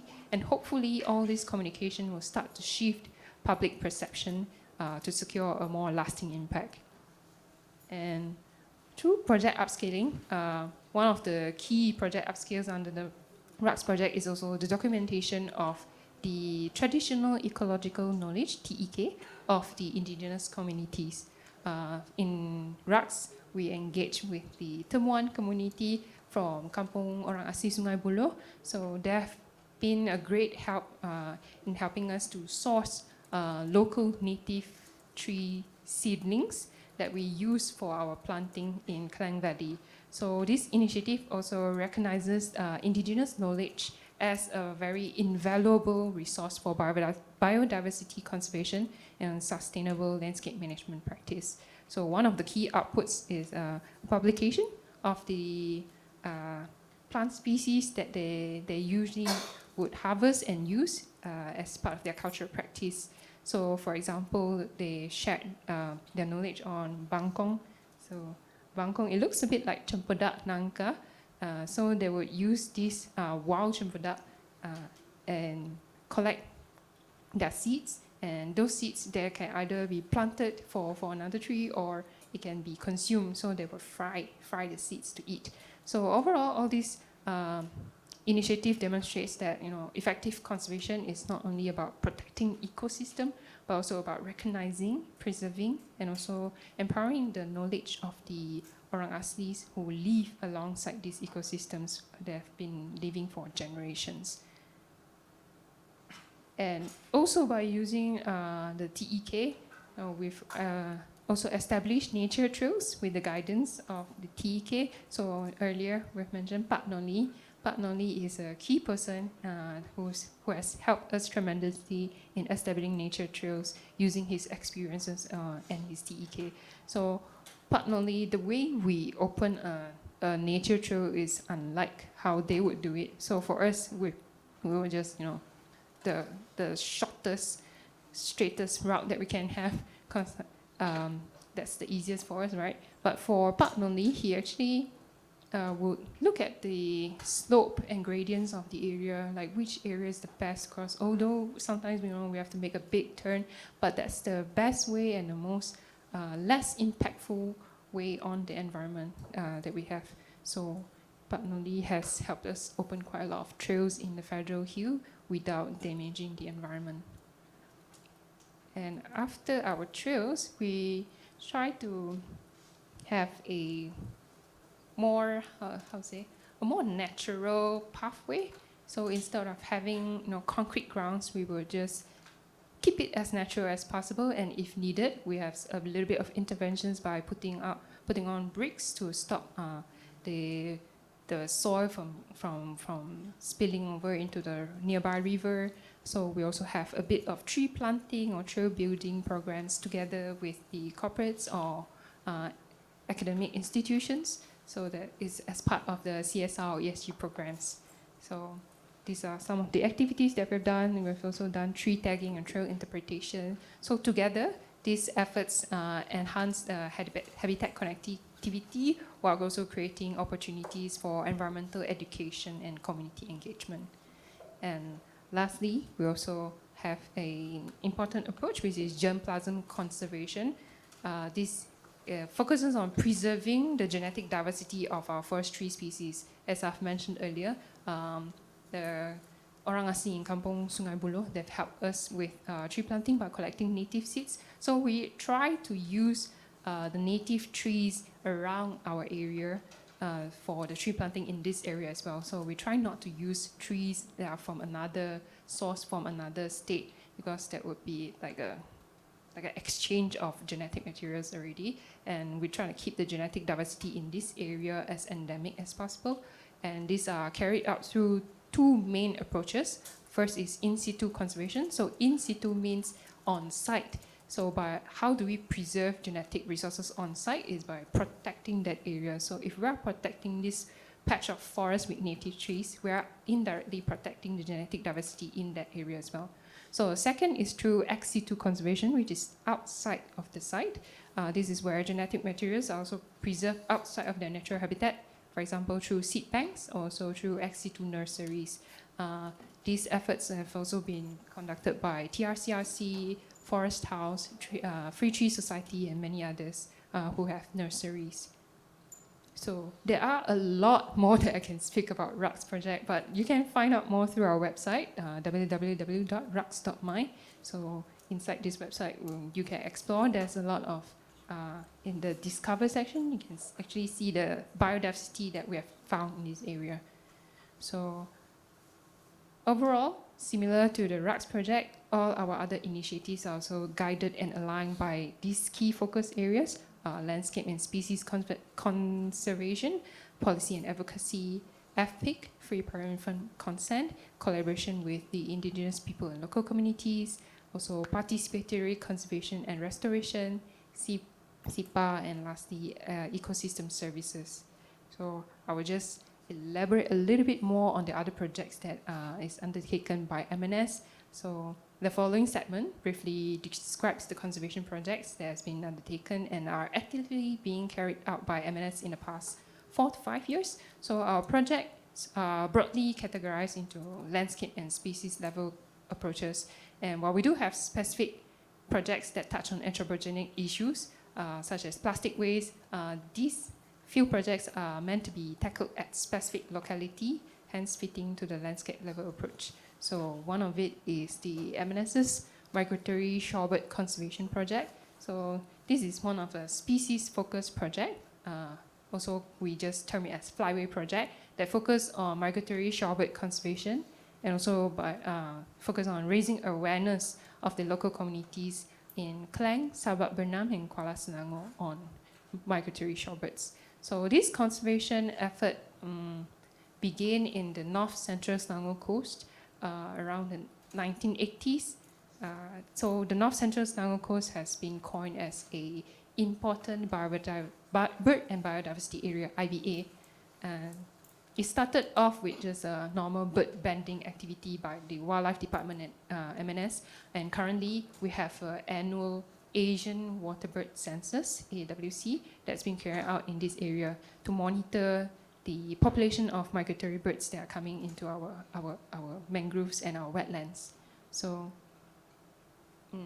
we are still continuing to monitor and assess this landscape to get it to be nominated as one of the East Australasian Asian EAA flyway site.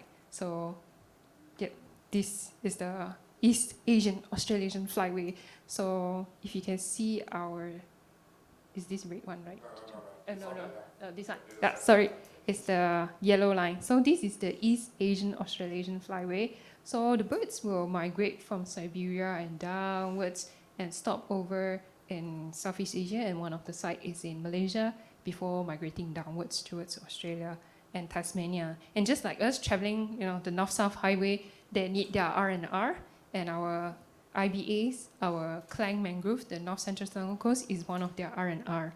So it's a very important area for us to preserve and conserve so that they can make their rest stop here, they can feed and fuel before continuing their journey. And imagine being the one that stop their journey all the way down if we destroy our environment, our mud flats here, and then half their population die and half of them come migrate downwards and also back upwards. What would that become for Malaysia, right? So our project really emphasizes on the awareness of migratory shorebirds in this area so that we can provide them with the proper roosting site and also habitat for them to have their layover. So conservationists and researchers in the EAAF have conducted many surveys and census, collating data over time that also enable us to monitor their population trend, whether are they increasing or decreasing, or what are the threats that are actually causing their decrease, and these indirect indicators of healthy and productive wetlands. So another one of our species-focused project, some of you might know, is one of our flagship project as well, is the MNS Hornbill Conservation Project in Belum Temenggor. So this project has spanned almost 3 decades. It was kick-started when the bird watchers at Belum Temenggor Forest spotted a new species of hornbill that resides in the Belum Temenggor Forest Complex. And from there, studies have evolved from cataloging the number of hornbill species that can be found in the Belum Temenggor Forest Complex to trying to better understand the ecology of the hornbills, like where do they roost, what kind of fruits do they eat, that if they do eat the fruits, where do they pollinate those fruits, and also mapping of any tree hollows that can serve as their nest, and also working with the indigenous people in that area, the Jahai people, to gather all this field data And while they are gathering this field data, they also see where are the tualang trees. And if you know about tualang trees, there's this specific bee that produces honey at the tualang tree, so they are called the tualang honey. And these are very valuable honey. They taste very different from the normal honeys that we have. And if you can see from this map, it's a very challenging terrain. There's a lot of rivers and small routes. So they have to patrol on boat and sometimes even on foot to survey all the hornbills that are flying. So they've done this almost every day to chart where the hornbill flight paths are. And they are still doing it now, and they've contributed tremendously to the research and conservation of hornbill in that area. So that is the Hornbill Conservation Project. And the next project, I think I'll pass it to the one who has done this project, Sean. Okay, that's all right. I am very short on time, and I will limit myself to 3:15 because we have another session afterwards. So just going briefly to some of the projects that was undertaken in the past 3-4 years. One of it is the Forest Watcher project funded by Global Forest Watch. Can I not use the mic? Is it okay? Can you hear me? Okay, all right, I'll use the mic. Basically, Forest Watcher is an app that gathers data from satellite and using historical satellite imagery lets the users know where are deforestation happening and hopefully enables and guides the users to sites of supposed deforestation and conduct field reporting. So this will be immensely helpful to forestry officers whose mandate is to protect the very forest in that country, right? So this is one of the projects we tried to work with scientists, but knowing the environment and the climate in Malaysia, if we don't have the buy-in of the state authorities, we might get imprisoned if we trespass into our forest reserves. So this is something that we tried to work with, but it didn't achieve the ultimate aim that we're trying to get, right? Okay, next, we have another project looking at wildlife conservation. So for this, we actually try to mobilize members of the robber community in Merapu, Pahang, to look at how they themselves as local communities protect the tigers, the elephants in their backyard. So this picture here is actually 3 members of the Batik people in Merapu, and you can see a piece of A4 paper there on the floor. That's them logging footprints of tigers, of gulls, and other wildlife. So from that, you can know, okay, in this area, there's how many individuals of tigers, etc. And from that, you can log all the data, and you can do better conservation from that aspect. And the other one, I think Donovan mentioned very nicely, is about Pelakatang and how we are working with those community there to curb and to tackle plastic waste. So we know plastic waste is not easily solved. It's a global thing. But what we are trying to do there is to work with them to make their environment less plasticky. So we are providing stipend to them to remove the plastic waste, not to contribute to more waste in their environment, and also to engage in environmental education with the school kids, with the next generation, because they wield more influence over their parents and the actions of their parents. If they tell them, Mom, you shouldn't be throwing trash in the sea anymore, it's not good for us. So we work with the younger generation in that sense. Next, High Seas Treaty. Okay, so this is,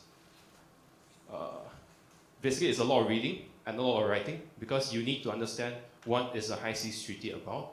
It's basically a book. It's 60 pages of text that tells you what is the High Seas Treaty about. It's about conservation of marine genetic resources. It's about establishing and maintaining marine protected areas. It's about sharing of marine-related technology from the global north with the global south. So it's about consolidating all those components into digestible chunks and presenting it to the government to convince them that Malaysia needs to be part of this, because we stand to benefit from this. And if we are not at the negotiating table, we stand to lose out a lot from it. So it's about telling the government what's there to be gained and how they should go about doing it. And then, okay, this is very fun, scoping the songbird trade. It's basically looking at how prolific is songbird keeping and songbird trade in Malaysia. So we have to go on field work, travel to pet shops, to songbird competitions, to talk to people, to try to understand where do they get their birds from. Is the birds legit, or they buy it from illegal trappers? And try to understand how we can advocate to better protect songbirds without diminishing their local traditions. And then this leads back to the natural history of Malaya, which Donovan explained earlier, where we have a huge library of original publications dating back to my grandfather's times. And all this data it changes, it progresses over time, right? But we need to constantly update and to make comparison what we have today and what we have in the past. So the book on the left, with the red reference here, is actually published in 1991, 35 years ago, yeah. And it is edited by the late Dr. Ruth Pugh. And now we are trying to do a revision, the State of Nature Conservation 2025, and it is a work in progress, and we hope to get it out soon to show the members of the public, the government officials, the private sector, where are we now with nature conservation in Malaysia. And this is one of the ongoing projects that we have, mangrove forest landscape restoration in the NCGS, where we are working with the local communities, we are working with the government sector to see how we can not just restore, but advocate for the long-term protection of mangrove forests, because like the peat swamps, mangroves are another one of the undervalued carbon sinks of the world. And right now we are losing it to a myriad of different things. We have aquaculture, we have pollution, and all these diminishes our precious carbon sinks. Okay, I'll do very quickly.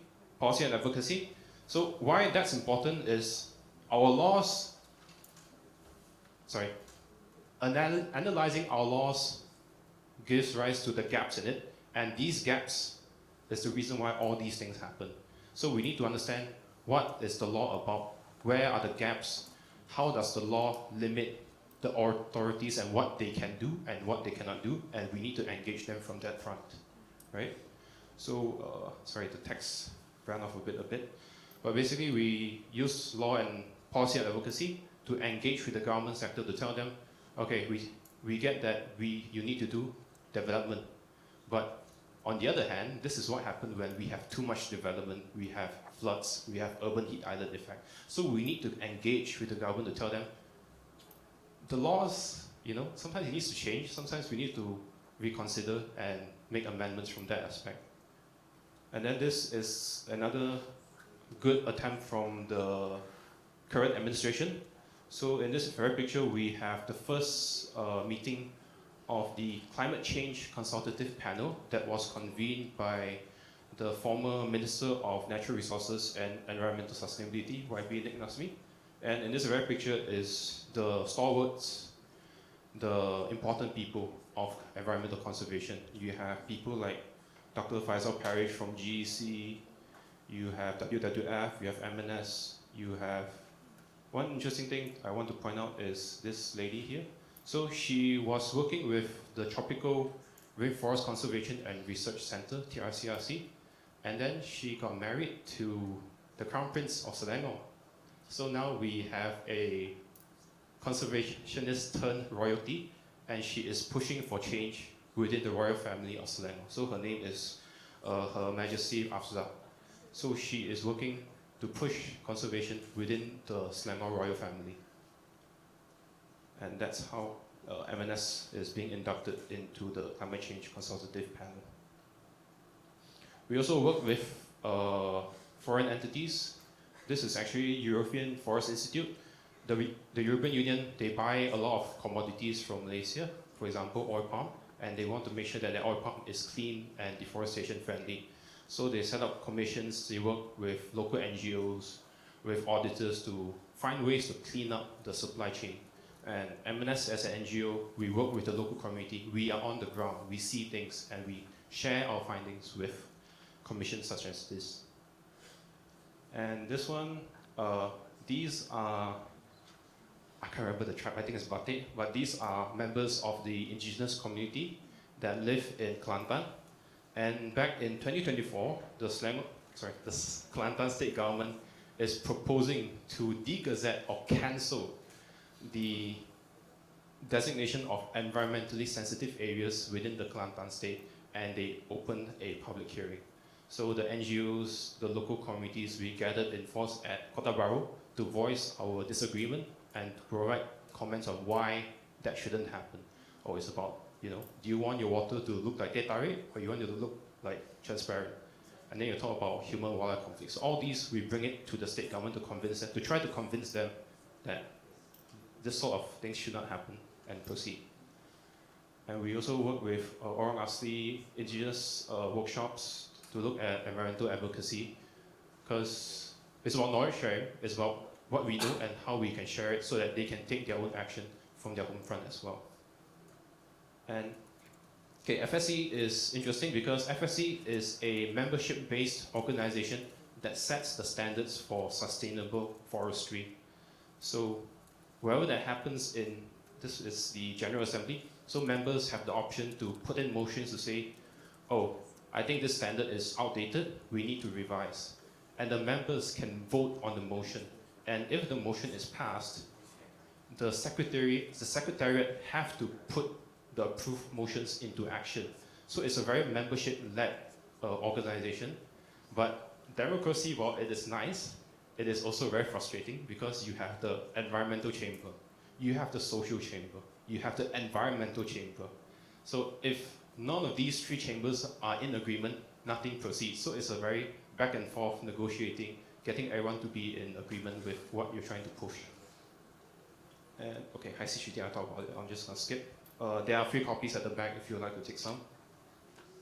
Okay, yeah, just skip. Okay, free pride and informed consent. This is something that is very close to everyone's heart in the conservation field, right? FPIC, it originated from two very important meetings. The Indigenous and Tribal Peoples Convention in 1989 and the United Nations Declaration on the Rights of Indigenous Peoples. So FPIC is embedded in those two important conventions. And I would like to highlight FPIC should be universally recognized and it should be universally practiced. But this here, I stand in front of you, not to preach and not to judge. I just want everyone to reflect. In your minds, FPIC, is it prescriptive or descriptive? Is it being done in good or bad faith? Do you consider it as a checkbox or continuous engagement, communication, asking them, we would like to do this. Are you in agreement? Or is it just, I talked to you once, checkbox, done, let's get the work done, right? Is it top down or bottom up? Is it a process or is it outcome? So these are what I hope people can think and reflect on when we talk about FPIC, because there's just so many things that can happen if FPIC is not done properly. You have people conducting demonstrations, you have Orang Asli going up to your office doors to tell you, hey, you are doing things wrong, and it's a waste of time and resources if things are not done right. And for us, FPIC is listening, is sitting down with them at their homes, understanding what their concerns are about. And FPIC needs to be respected. And these are just some of the ways we engage with the indigenous peoples when we try to conduct conservation programs. Okay, this is quite interesting. We are working with Baakok, which is actually the grandson of Peter Darrell Ryder Williams Hunt. And Peter is a former British administration officer that worked at Jabatan Jakwa. Jabatan is Orang Asli Welfare Department, and he is one of the first few British officers that worked with the Orang Asli during the British emergency, the Malayan emergency period, where you had the communists trying to sway the Orang Asli into working with them. So Peter actually worked with the Orang Asli to look at their welfare and how they can prosper. And because of that, he's actually inducted into their fraternity. And their grandson is Baakok. He is a Orang Asli, and he continues to work with and be an ally of the indigenous peoples. Okay, 10 minutes. Okay, so collaboration, these are some of the things that we do. Vivian works with the Orang Asli in Sungai Buloh, not just to set up community nursery, but also to embed their TEK, traditional ecological knowledge, into our practices. How we can rewild and regreen the city, not just based on our understanding of science, but their understanding of nature as a living environment. Because they see things that we do not see. They know certain species can thrive at certain areas that we don't really perceive that well. And Vivian told a brilliant story about how we work with Pak Noli. He's very cognizant of how a trail should be conducted, should be opened up, so that it is not only good for environment, but it's also conducive for a public user as well. And here we worked with Matt. He's the person on the right, standing over me. He is a nature guide operating in Merapu. And we actually worked with him to further develop his nature guide business. And we actually have a video. Yeah, so we actually created a website for him. After we spent 2-3 days on the ground following him, following his nature guides to learn how does he do things, what are the key selling points of his business. And we want to bring that to the public. So if you ever want to visit Merapu, Sungayu, Pahang, please hit him up. He's my buddy. The website name is Explore Cave Merapu, and it is done through the Michelin project as well. Right.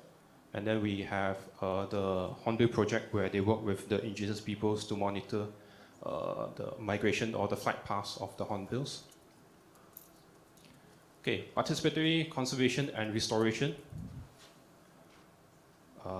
Basically tree planting, but it's not just about tree planting. We want to make sure tree planting is done right, in the right way, at the right place, with the right species, right? And we want to not just ask people to do it, but to explain it to them as well, to cultivate their appreciation of nature and what they did.